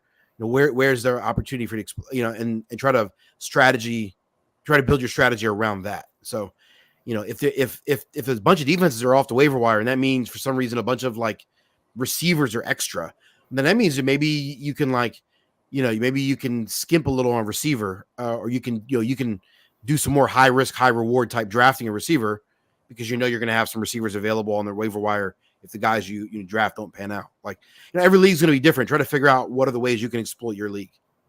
Yeah, I think you're definitely right. It sounds like there's a good opportunity for you to exploit something there. If teams are hoarding defenses, you should be able to get some good players. Like it says, Chris, on that note, if you're in the fantasy championship, drop all your backups right before the game starts and pick up Sunday night / Monday night players. So in our league, I think the tiebreaker for the championship or all playoff games is bench totals. So what I do is if I'm in the championship, like the night before the game, I'll drop all my backups and get all backup quarterbacks just to make sure my bench outscores the other bench. So the quarterbacks score the most points, obviously. So that's something I've done. Just in case there's a tie, That's a good one. I hadn't thought about that one. Actually, that's pretty good. Yeah. I guess I shouldn't have mentioned that, but one little piece of strategy that I always do every single week is, sometimes you can't make it work, but as much as possible, I look at the week and I look a week ahead. I always want to have at least 1 player in my roster that is a late game or a Monday game in case I have a last minute injury that I didn't realize. Yeah. Or I run into something goofy. And so, if I'm looking at if most of my players are playing at 1:00 and I've got 1 player playing at 4:00, and I'm looking at free agents, I'm like, waiver wire pickups. Okay. And there's a backup running back that's playing at 1 or I'm like, okay, let me pick up somebody who's playing at 4 just in case one of my 1:00 guys is a last minute, healthy scratch or last minute injury that I didn't hear about. It's happened to me more than once. I'm driving home from church and a player is out and I've got to then scramble last minute. So I like being able to say, okay, do I have at least, or if I have a major superstar player of mine playing on Sunday or Monday night, I want to make sure I have some other player there that could be my alleviation if I need to. I do that quite a bit. So I do that. I'm a quarterback. Okay, if I have XYZ quarterback, is there a backup quarterback or another quarterback I can pick up in case I needed to fill in, or running back or receiver? So I try to move my players around, into the flex spot so that I can have a running back or a receiver take a spot. But always trying to think about, okay, what happens if one of these players is a scratch last minute? How am I going to solve that? And I'm always trying to think about that. And it's paid off quite a few times. Yeah, it's something I do too. And you mentioned it at the end there. Have the guy in your latest game in the flex spot. It's like a lot of people do that, but some don't. And actually see that in some DFS lineups. Like even some DFS lineups that end up winning tournaments, I'll look at it and be like, they'll have their running back who plays a Monday Night Football, or just the 4:00 game at the RB spot, and then they'll have another running back who played at 1:00 in the flex spot. I'm like, dude, you got super lucky. Like, what if your 4:00 running back gets hurt? Like you can only replace him with the running back. Whereas, if you have him in the flex, you could replace him with a receiver or tight end, or I guess if you wanted to. Just that's another caveat to that. Just put your latest guys in the flex spot. This gives you more options. John says, one bad habit I've had in the past is forcing a disappointing fantasy player into my weekly starting lineup because I drafted him high. Yeah, it's the sunk cost fallacy. which like you want to apply that to all things, investments and even like friends, like if you have a friend that you had for a long time, but like they're dragging you down, they kind of suck. Like, you just probably want to like cut the cord there. Or like investments, like if you invest in a stock, it goes down and you're like, oh, I bought this too high. It'll go up.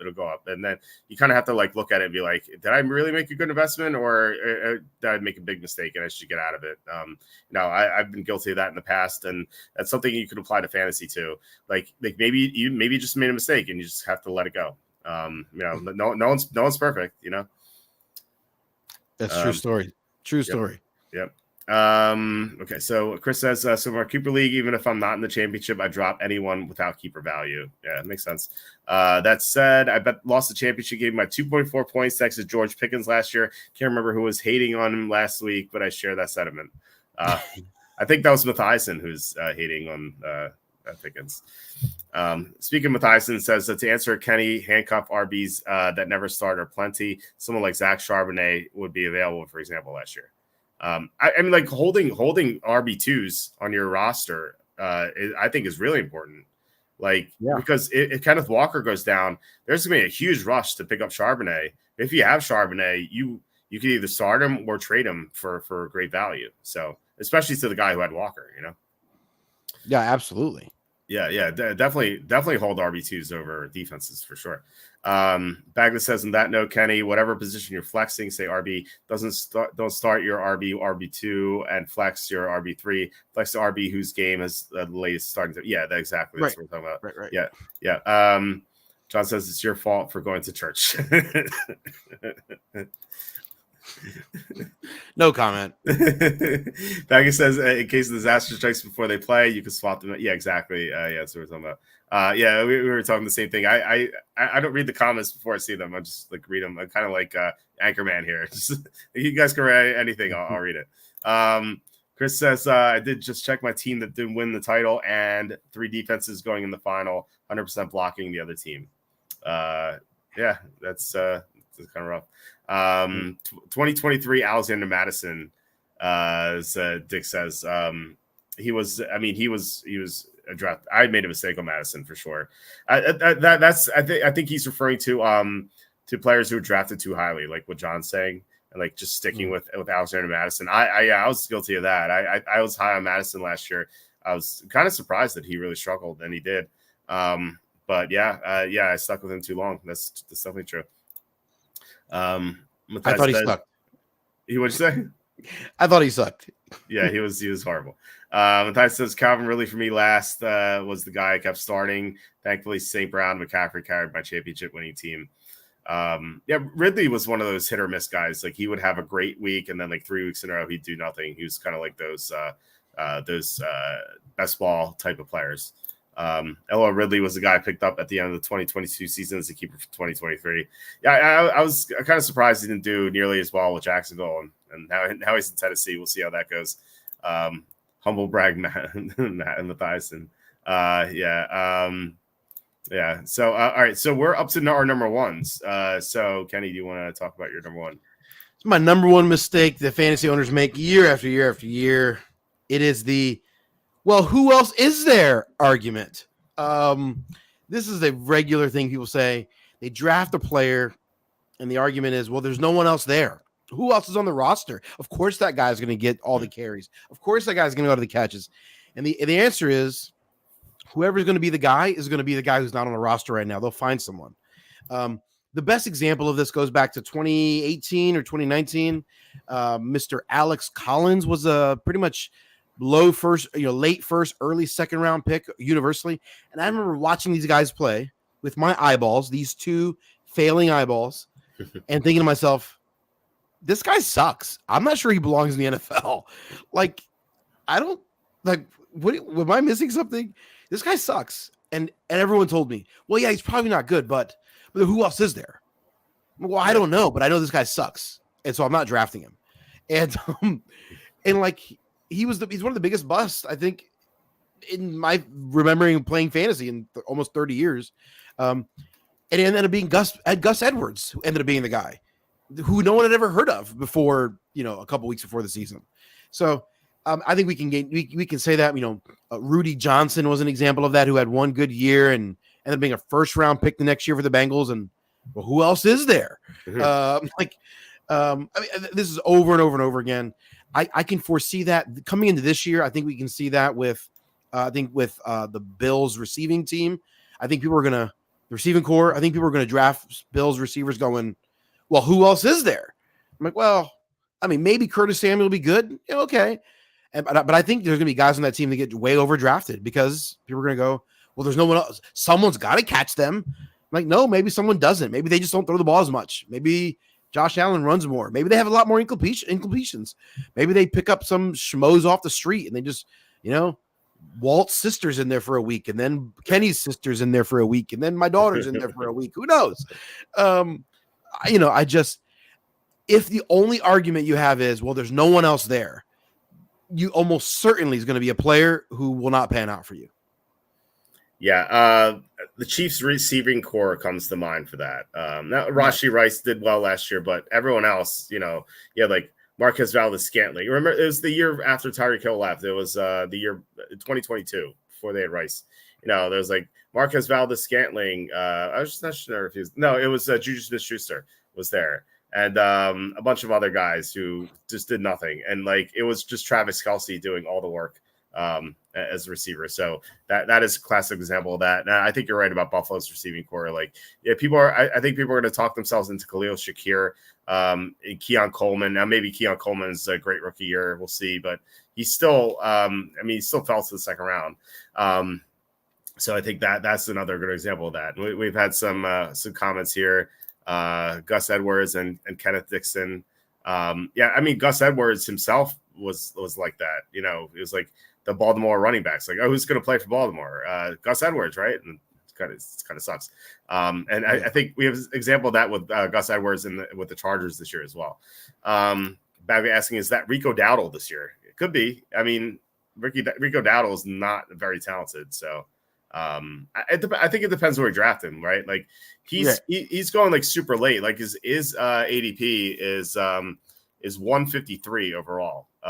So it's not like you're reaching for him. Like if you take Rico Dowdle in the 13th round, which is where he's going, like you're not going to be penalized for that. You're just taking a flyer, and I think he's kind of mispriced. Now, if Rico Dowdle's ADP, like people catch on that he's a starter and his ADP is suddenly 6th round, that's when I have an issue with that. Right. So yeah. Chris saying, go ahead. I mean, like late in the draft. Yeah. I think taking a shot. Okay. Last round or late rounds. Like, okay, I'll take a shot on a guy who's playing with Patrick Mahomes. Sure. Like maybe, but I'm not valuing him highly because of that. I think guys get overvalued because they're the only guy there. Yeah. Yeah, for sure. Peyton Hillis, Chris bringing up. Yeah, remember he was on the Madden cover. Peyton Hillis. Oh my gosh, yes. Yeah. That's crazy. John saying, don't draft the Builders receiver. Reports out of OTAs, those Chase Claypool is becoming the next Jerry Rice. Are you going to draft Chase Claypool, Kenny? I mean, this is 2 of my top 5 right here, right? Reports out of OTAs that he's doing great, and who else is there? Right. Exactly. That's so funny. Do not draft Chase Claypool. I wonder if he has an ADP right now. It's 323, so he's not being drafted yet. We'll see. We'll see if that changes.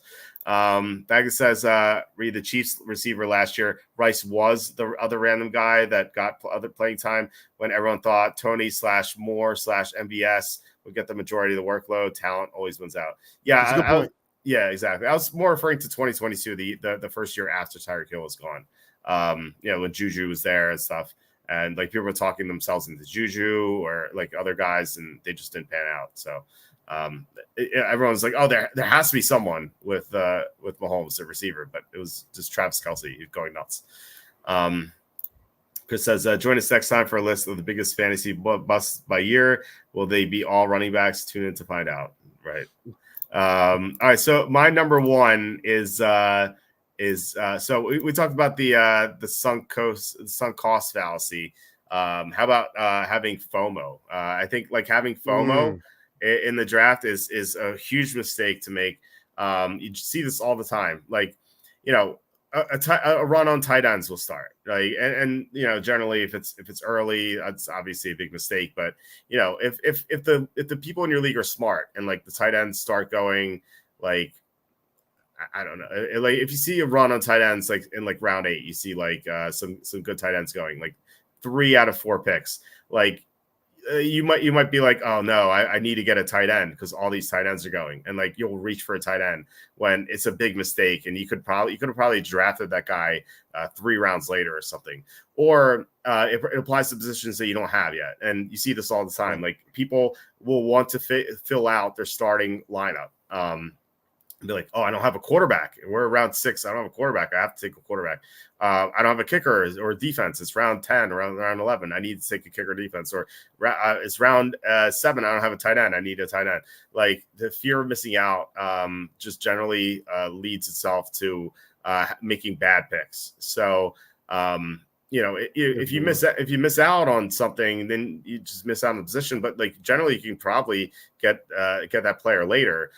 You should probably stick to your big board instead and draft the best player available. And like I said, you can fill that position later. Like there's so many players you can fill that position with. So don't get caught up in the run. You see this all the time in the stock market. Like I always get like GameStop's like the classic example. Like I always get asked, like when GameStop is running, like people will either text me or message me or like call me. They're like, oh, should I buy GameStop now? I'm like, no, it was $10 3 weeks ago. You could have bought then. You're not buying it for $40 a share now. That's a big mistake.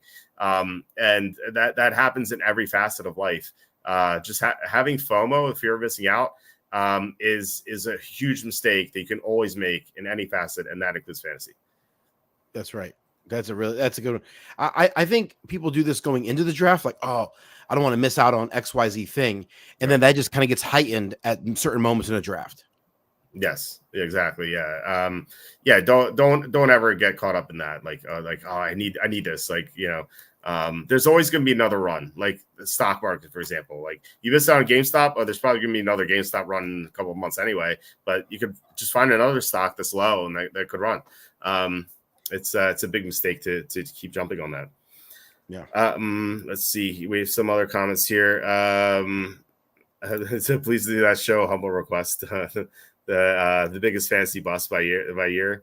Oh gosh. Yeah, that would be fun. That'd be fun to look at all the busts throughout the year. I actually pulled up. I don't know who I was with. I think I was on the show with Ben Wassley, and I pulled up a 2012 fantasy draft. It was wild to see some of those names, like people I forgot completely. Like Roy Helu, remember him? Like I was like, wow, like I could, like this guy has not entered my brain and for so long. Roy Helu? Roy Helu, yeah, the Redskins running back. Played for the Redskins, yeah. Yeah. I was like, wow, that's a name. It's 12 years ago. He was like, I was thinking about him a lot for fantasy, and just now, I just like I never would have remembered him if I hadn't seen that list. So I had him on a league that won a title actually in my big money auction league. Yeah, he was my third running back that year. Yeah, I remember having him, and then I just completely forgot about it. So it was pretty wild to see the list. Might as well bring it up, right? We're done our top. So I don't know if you guys can see this. Can you see this? Let's see. Yeah, you can. I'll try to enlarge here. It's too large. Okay, yeah. So you have you can't really see.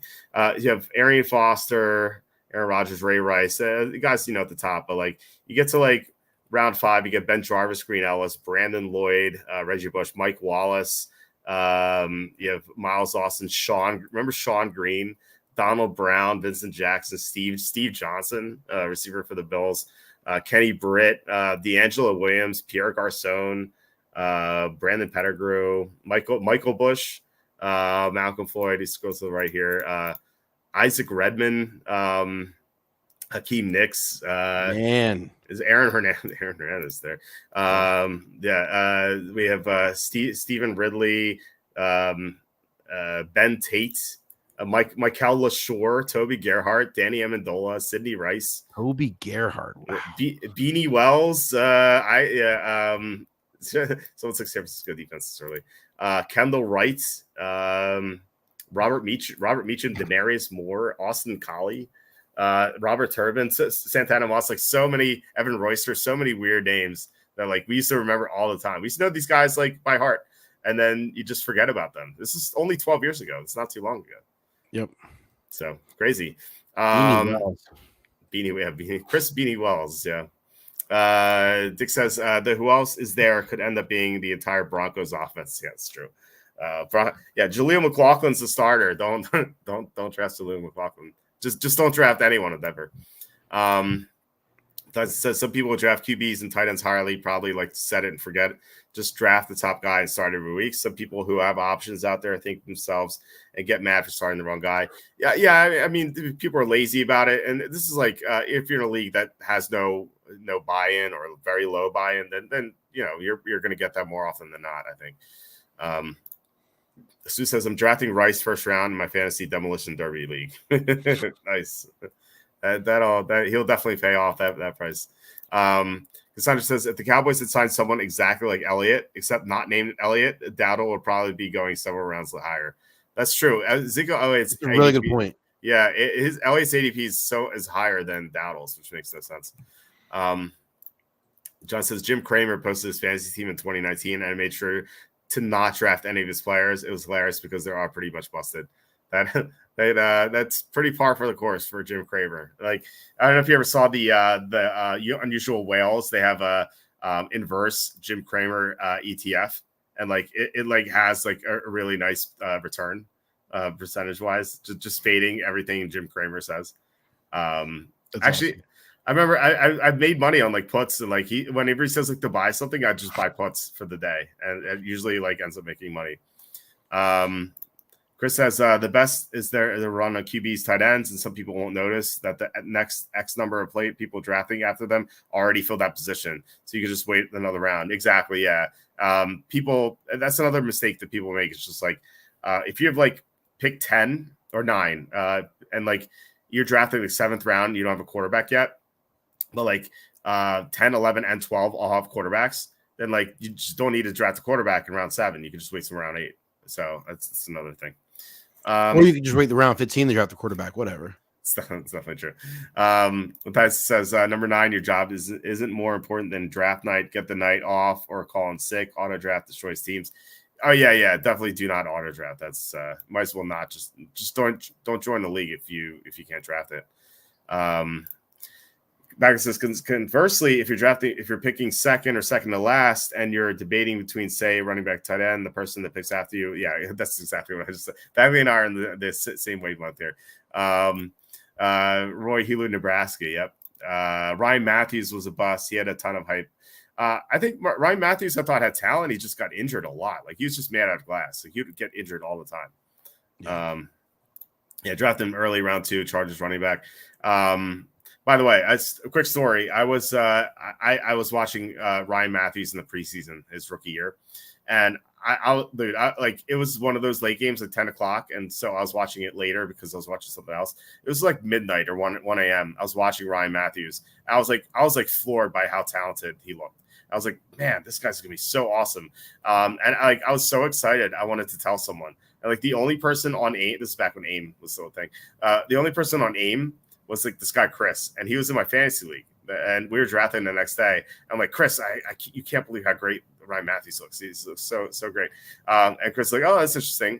And so we get to the draft the next day, and Chris is up in the 2nd round. And I don't even know if I was going to draft Ryan Matthews in the 2nd round, but like Chris, like he just looks at me and it's like, I'll draft Ryan Matthews. I'm like, are you kidding me? Like, I just told you about this guy. Like you just took him. I don't know. Like I always kind of I don't know what you guys think about that. Was that out of line? Like, do you think that was uncalled for? All is fair in love and war, man. You gave away the info. That's yeah. I guess so. If I never told him, he never would have drafted him. But I don't know. You couldn't help yourself. I couldn't. He looked so good. But the joke was all Chris because Ryan Matthews got hurt that year. What a bummer. Yep. And that goes to one of my 5 rules. Don't draft rookies too highly. It says definitely bought the hype on that one. Oops. Yeah. Let's see here. Ben Tate. Okay, I had Sean Green that year too. Yeah, Beanie Wells, Buckeyes. Yep. Somehow went Ruben 9-4. Drones wasn't there Ruben Drones in that draft? Ruben Drones. Yeah. Maybe. Yeah, I remember that name though. Let's see here. I like Mathiason's advice.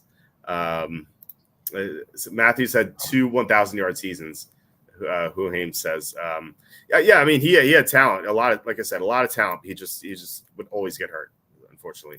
John says, take a flyer on Frank Gore Jr. in Dynasty Leagues. You could be set for the next 20 years. Yeah.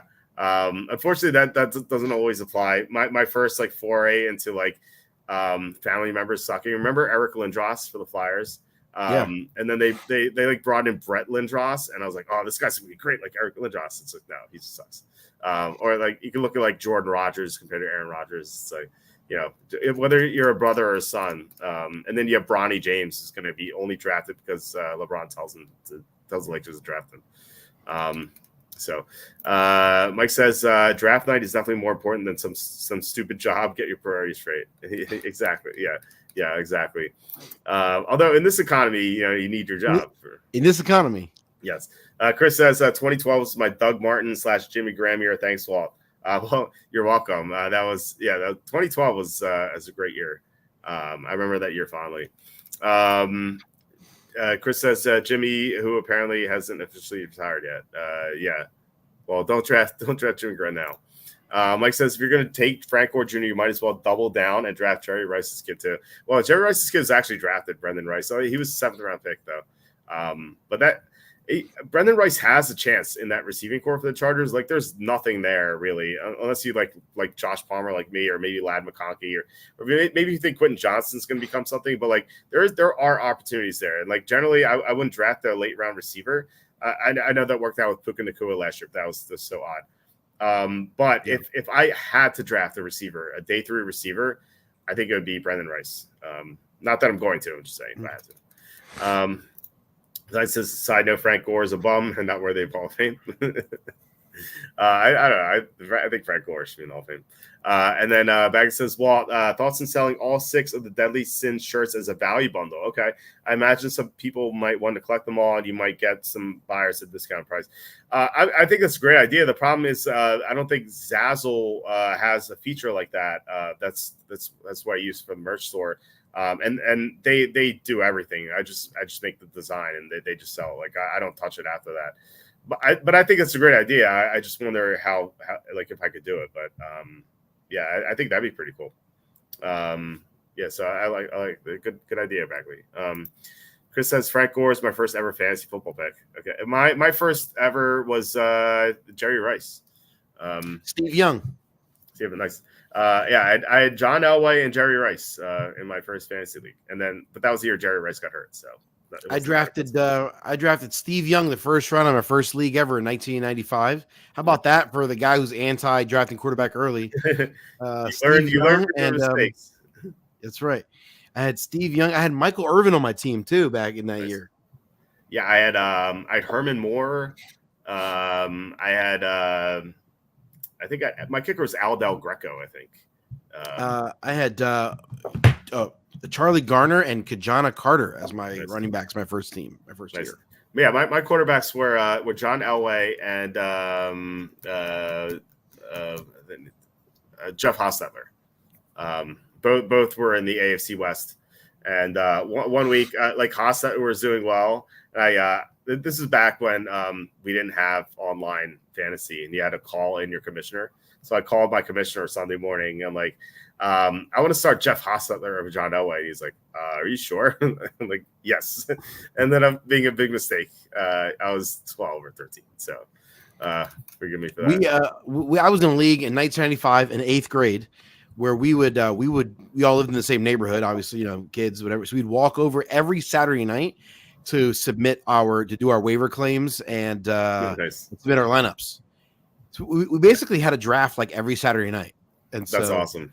It was a waiver. We had a waiver wire. I remember we had an older friend of ours who was just like, you know, an older teenager was like, he did fantasy baseball. He was like, oh yeah, you need a waiver wire. You know, the worst player from the last week. We're like, oh, okay. And then we would like get together. We'd like do the math. Like, we had a marble notebook that kept track of all the stats, and sometimes we actually didn't even know who won the last week until Saturday night. And so we like, oh, Bonga, you won. Okay, you get the first pick for waiver. We do like a mini draft for the waiver wire that week, and we'd negotiate trades on the spot and put it all in the little marble notebook, and then we'd all walk home. Yeah, it's funny. The commissioner of our league used to bring in the Philadelphia Daily News into school that Monday, and at lunch, people would just gather around him, and he'd tally up all the stats, and like people would just like double check him to see if he was right. Like, it's different world back then, huh? Very different. It's so weird. Dick says, how high is Ricky Pearsall stock now with the pending Ayuk rumors? I wonder where his ADP now is. His ADP is 184, so I don't know how updated Fantasy Pros is, but I imagine that his ADP is going to skyrocket if Ayuk is traded.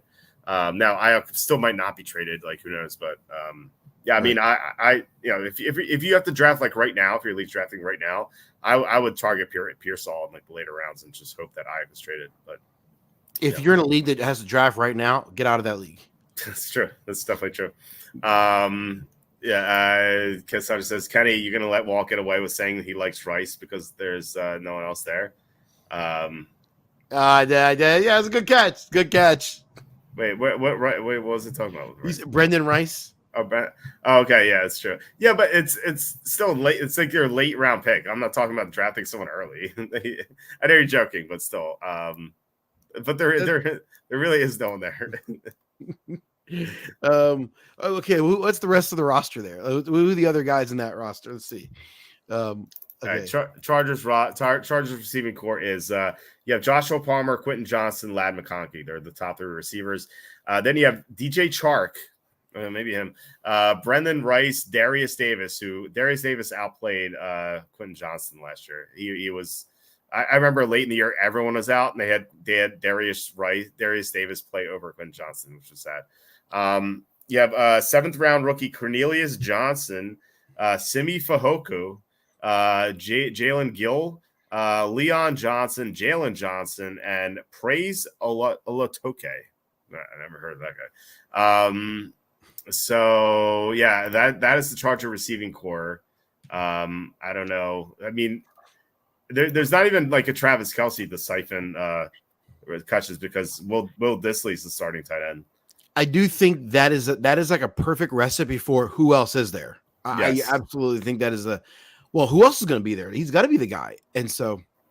Right. But I think that like that could apply to McConkey because he's probably drafted earlier than the other guys. But like every other guy, I think is being drafted super late. So it's not like you're burning an early pick. You're just taking a flyer there. Who's the most talented guy on that roster? Is McConkey, you think, the most talented of that crew? Yeah.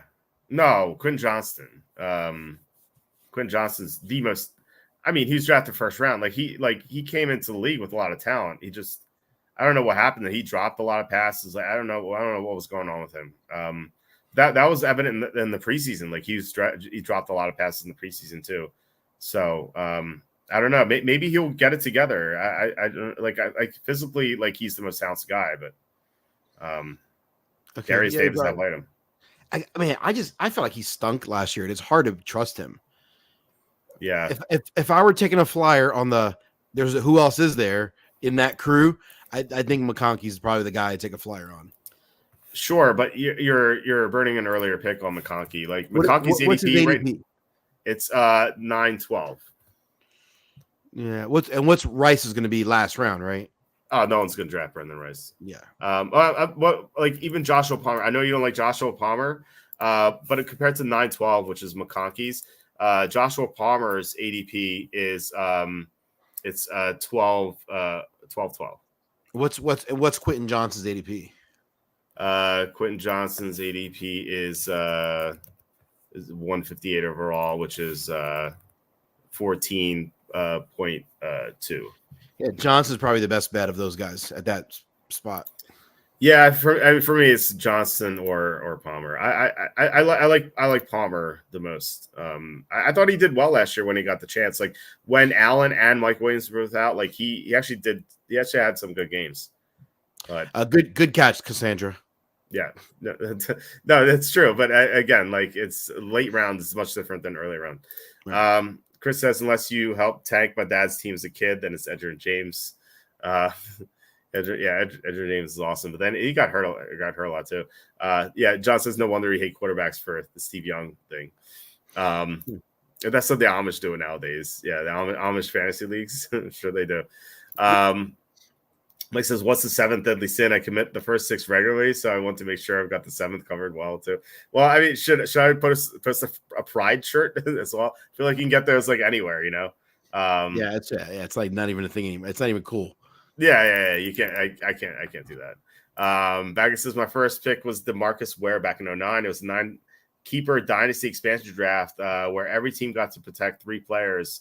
So IDP, I guess. So yeah, I mean, yeah, DeMarcus Ware is a monster.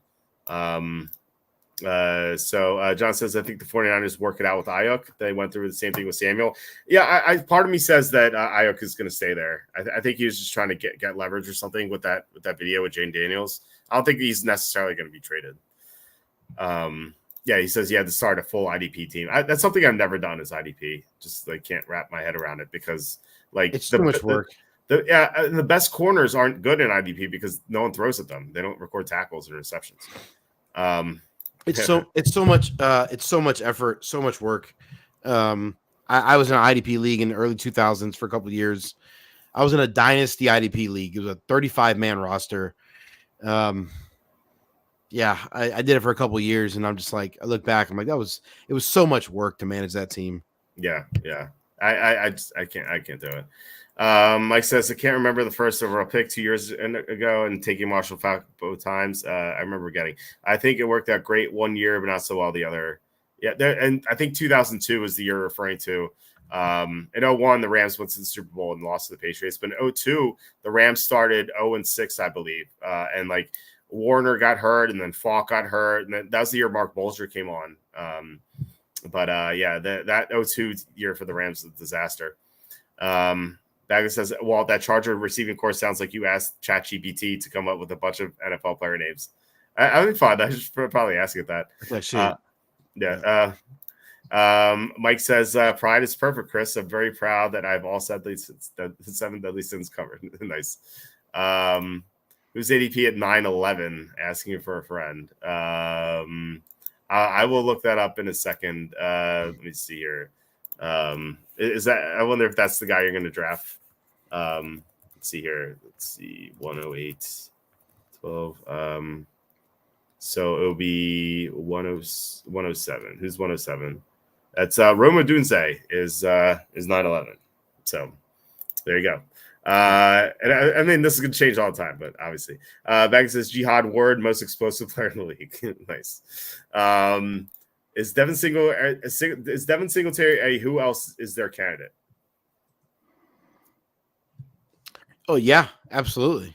I mean, I actually think Singletary is a decent player though, so maybe that's not totally fair to him. But I think there could be people who overvalue him because who else is there? Didn't they sign Boston Scott though? Didn't the Giants sign him? But if Boston Scott is going to hurt your soul though, or is he the fact that he's a former Eagle?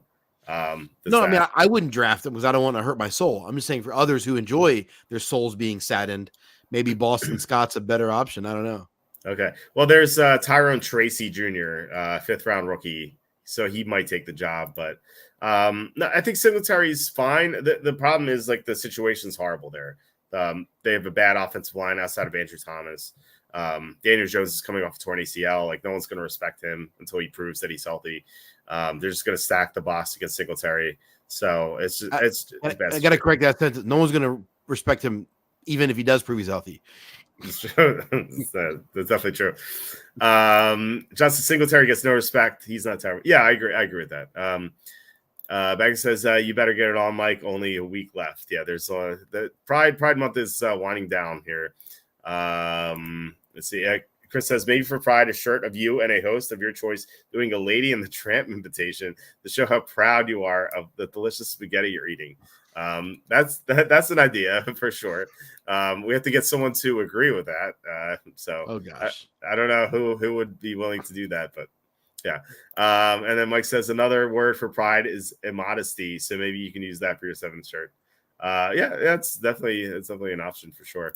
All right. So do you have a Rainmaker pack to open? Ken? I do. Nice. So do I. Do you want to go first? Do you want me to go first? Yeah. Let me pull it up here. Okay. I've been crafting, by the way. Nice. And but I do have 2 packs. Let me where's my packs at? Here we go. Okay, share my screen. Share screen.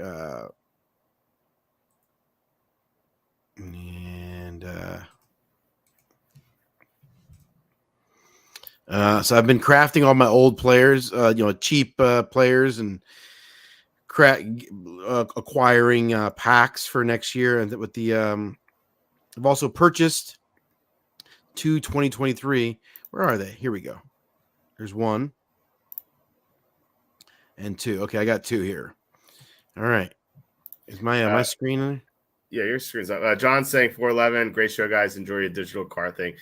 Thanks so much, John. Really appreciate it. John's a real one. Yeah, thanks for all your support. But I recommend getting into this. I think Rainmaker is a lot of fun. And I love think what he says every week. Enjoy your digital card thing. I love it. Yeah. No, you should, John. I think you should try it. I think you'd like it. But all right. So we have what is this? A booster. This is Rainmaker's booster pack for 2023. Okay. 3 cards, 50% chance of getting a rare. I bought this pack. We're on the right side of variance. I bought this pack for $2.01. Nice. I think you'll get your money back. I have faith here. Let's go. Very exciting. There we go. Got a rare. There we go. You got a rare. Okay. All right. Let's see. The first card I got is Chase Brown. Okay. Not bad. Not bad. Chase Brown. I think he's probably worth about 50 cents right now. All right. 2023 Chase Brown. Greg Dulcich. You have your Bronco. You have to have your Bronco player, unfortunately. He might be worth a quarter, if that. Yeah. 20 cents. Okay, here's where I'm going to make my money back right here on this rare. Go Mahomes. Gus the Bus Edwards. Well, he's a starter right now, I suppose. Ben Wasley likes Gus Edwards right now. Okay, that wasn't great. Let me see. That was worth. Let's see what they're worth. I'm in the wrong. What am I doing here? Let's see what you got. Gus is worth about $1. You could probably get $1.40 for it. Chase Brown 35 cents and Dulcich 28 cents. So you're pretty close to what you paid for it. Just a tad shy, but you did get your rare. Yep, got a rare. Yeah. So I'll keep him to use for you're gonna need as many rares as you can get when you're doing full roster, right? Deep roster. Oh yeah. It's not a player team, so. These are all packs I can't open obviously until these are 2024 packs can't be opened. Oh, that's gonna be a blast to open. Come be a lot of fun. Here's my one rare. I listed it at $49.76. So the top offer is $30.25. We'll see if I can sell that, make a couple bucks. Probably not. I'll end up opening it. All right, let's see. Okay, I have a rookie pack that I was able to get for $4. Okay, where is it? This is it's second one right there on that row. There it is. Okay, Here we go. All right, I bought this for $4. It's only 1 card. It's a rookie debut card from 2023, but this card will be good for full value in 2024. That's right. So you're hoping for Bijan Robinson, Jahmyr Gibbs. I'd settle for Jahmyr Gibbs. Who else was there? Puka Nacua would be great. I don't think Puka's in the rookie debut. He wasn't in that set, right? No, yeah. CJ Stroud would be another great one. Anthony Richardson. All those guys would be. Yeah, so we got some good players here. So Jackson Smith and Jigba. Jackson Smith and Jigba, Zay Flowers. Tank Jordan Addison. Yeah, Jordan Addison too. Yeah. All right. So it's a core card, but I think any one of these guys could be. I'd be okay with. So it's really Bijan's what I want. So here we go. Do you think Bijan's going to be a superstar? To start the season, I would imagine not. What'd you say? To start the season, probably not. I would imagine. You don't think so? Okay. To start the season, it feels like that would be a significant. he didn't do enough last year to get in that situation. But I don't know. Okay. They made Adam Stinking Thielen a superstar, and for crying out loud. So what do I know? Raheem Mostert, Adam Thielen, and who else? Who was the other one? Ridiculous. Oh no! It's the curse gosh. of Marvin Mims Jr. How many Marvin Mims Jr. cards have we freaking opened on this show?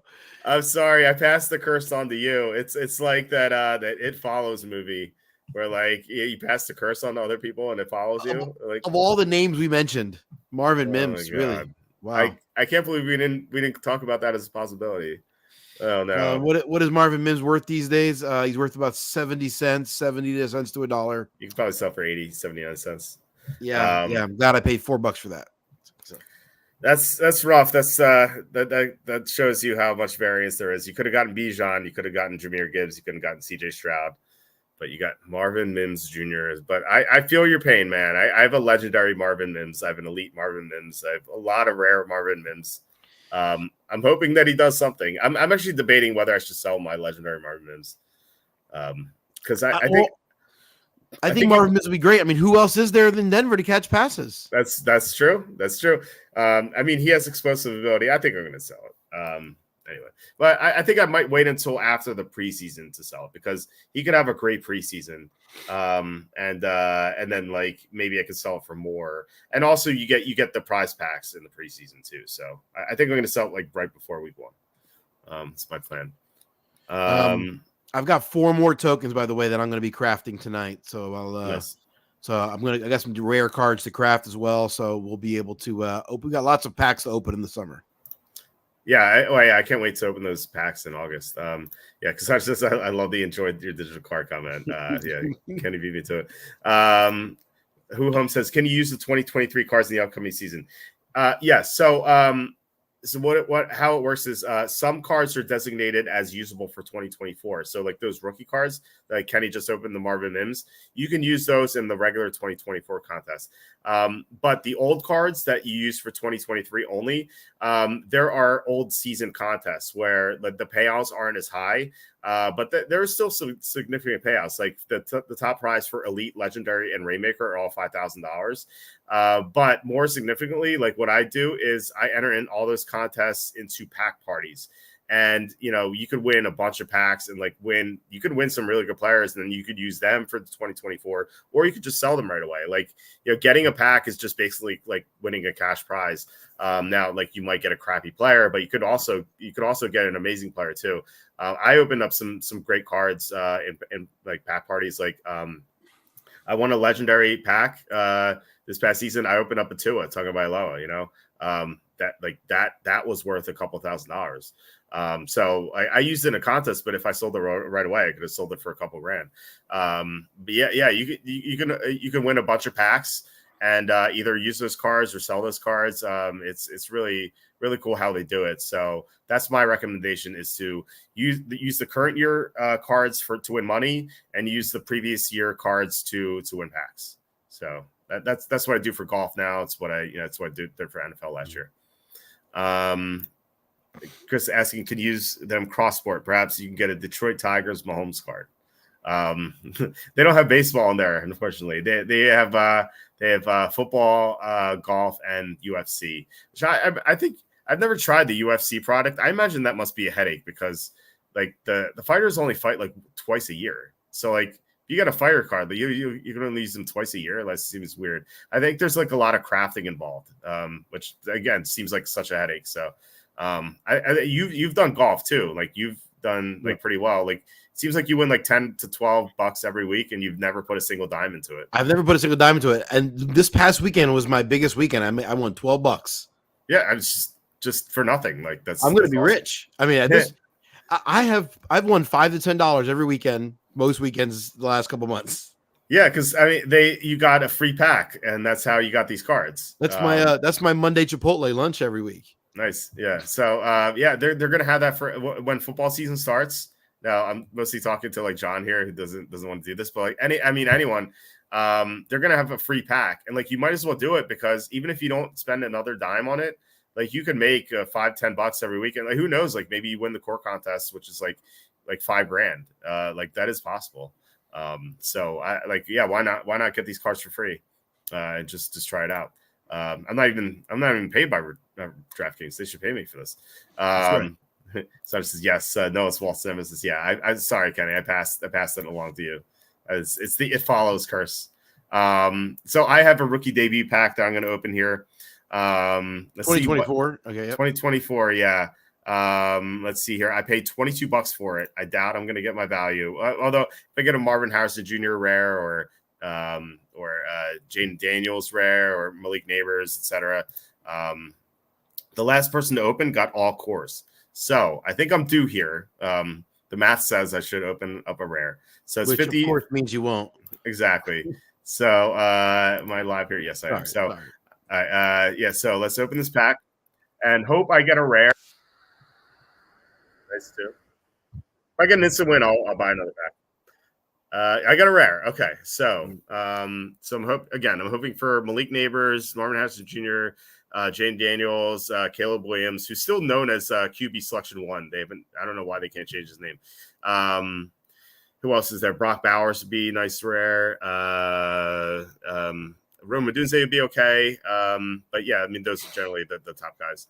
So my core number 1 is Jaden Daniels. Okay, so off to a good start here. Good start. Yeah, it's a good start. What did you pay for this pack, by the way? $22. Okay, so it's going to depend on what my rare is, whether I get my money back. So core number 2 is Ladd McConkey. Okay, so solid receiver, not the best, but he could produce. I'm looking forward to using these guys in the preseason.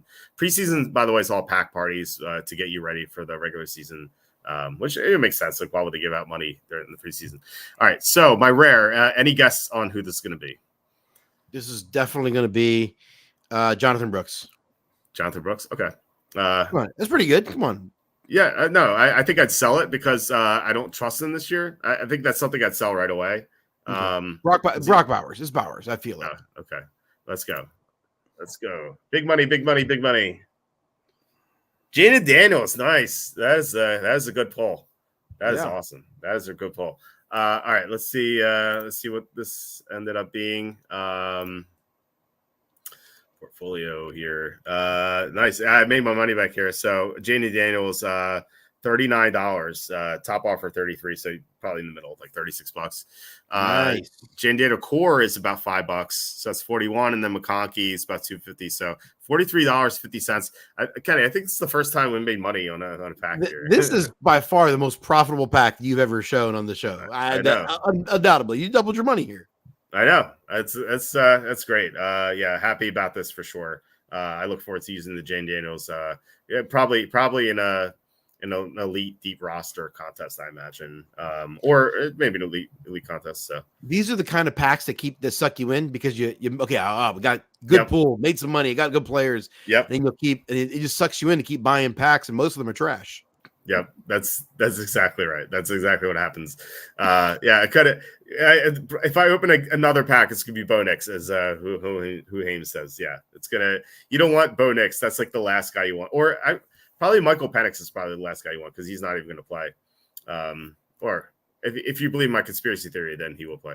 Cassandra says probably can't use Williams' name until he just signs. Okay, I see. Yeah, has he not signed yet? I don't follow these rookie contracts, but apparently I guess not. I didn't realize he hadn't signed. Okay. Caleb Williams and Roma, but Roma Dunze hasn't signed either, and they have his name there. So I don't know. That's strange. It's weird. I guess that's about it. Thanks guys for watching, commenting. Really appreciate it. On this Monday where, didn't really expect to have a show, but yeah, glad we did it because, like I said, Wednesday's gonna be the NBA draft, and that's probably gonna go to like midnight. So I don't think we're gonna have a show Wednesday, but we're gonna have a show Tuesday with Jacob. Thursday, not sure if we're gonna have a guest or anything. I know the presidential debate is on Thursday, so maybe we'll talk about that too, in addition to football stuff. Then Saturday, I assume we're gonna have Tom on. I heard back from Tom; he's doing better now. He was sick, so he couldn't do last week's show. Yeah, he says Doomsday ruins my theory. Maybe Caleb is holding out for Rainmaker's equity. Yeah, I don't know. Who knows? It's weird because he's the only one who's unnamed there. It's strange.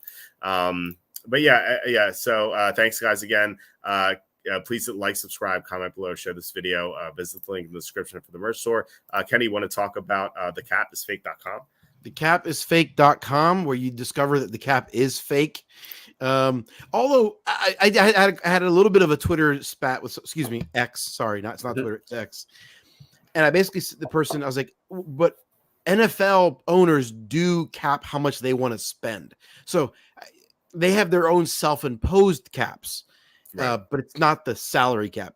The self-imposed caps are where the cheap owners are just like, I don't want to spend money. That's different than the actual salary cap. So yeah. Anyway, the teams are limited by what the owner says they're limited by because they want to maximize profits. Yeah. No, that's definitely true. Did you change the layout of this? Looks different. I did. I just want to make it a little cleaner, a little more pictures oriented. Okay. So I'm going to keep messing with it and see. I've had different ideas as to what to do with the front page, but anyway. Yeah. Check out thecapisfake.com. Lots of great articles on there. Like I said, we'll be back tomorrow with Jacob talking about the AFC South and NFC South season previews. So looking forward to that. Thanks guys for this, and especially thank you to John Sanderson for 411 and Kevin Kovac with $20. Real guys.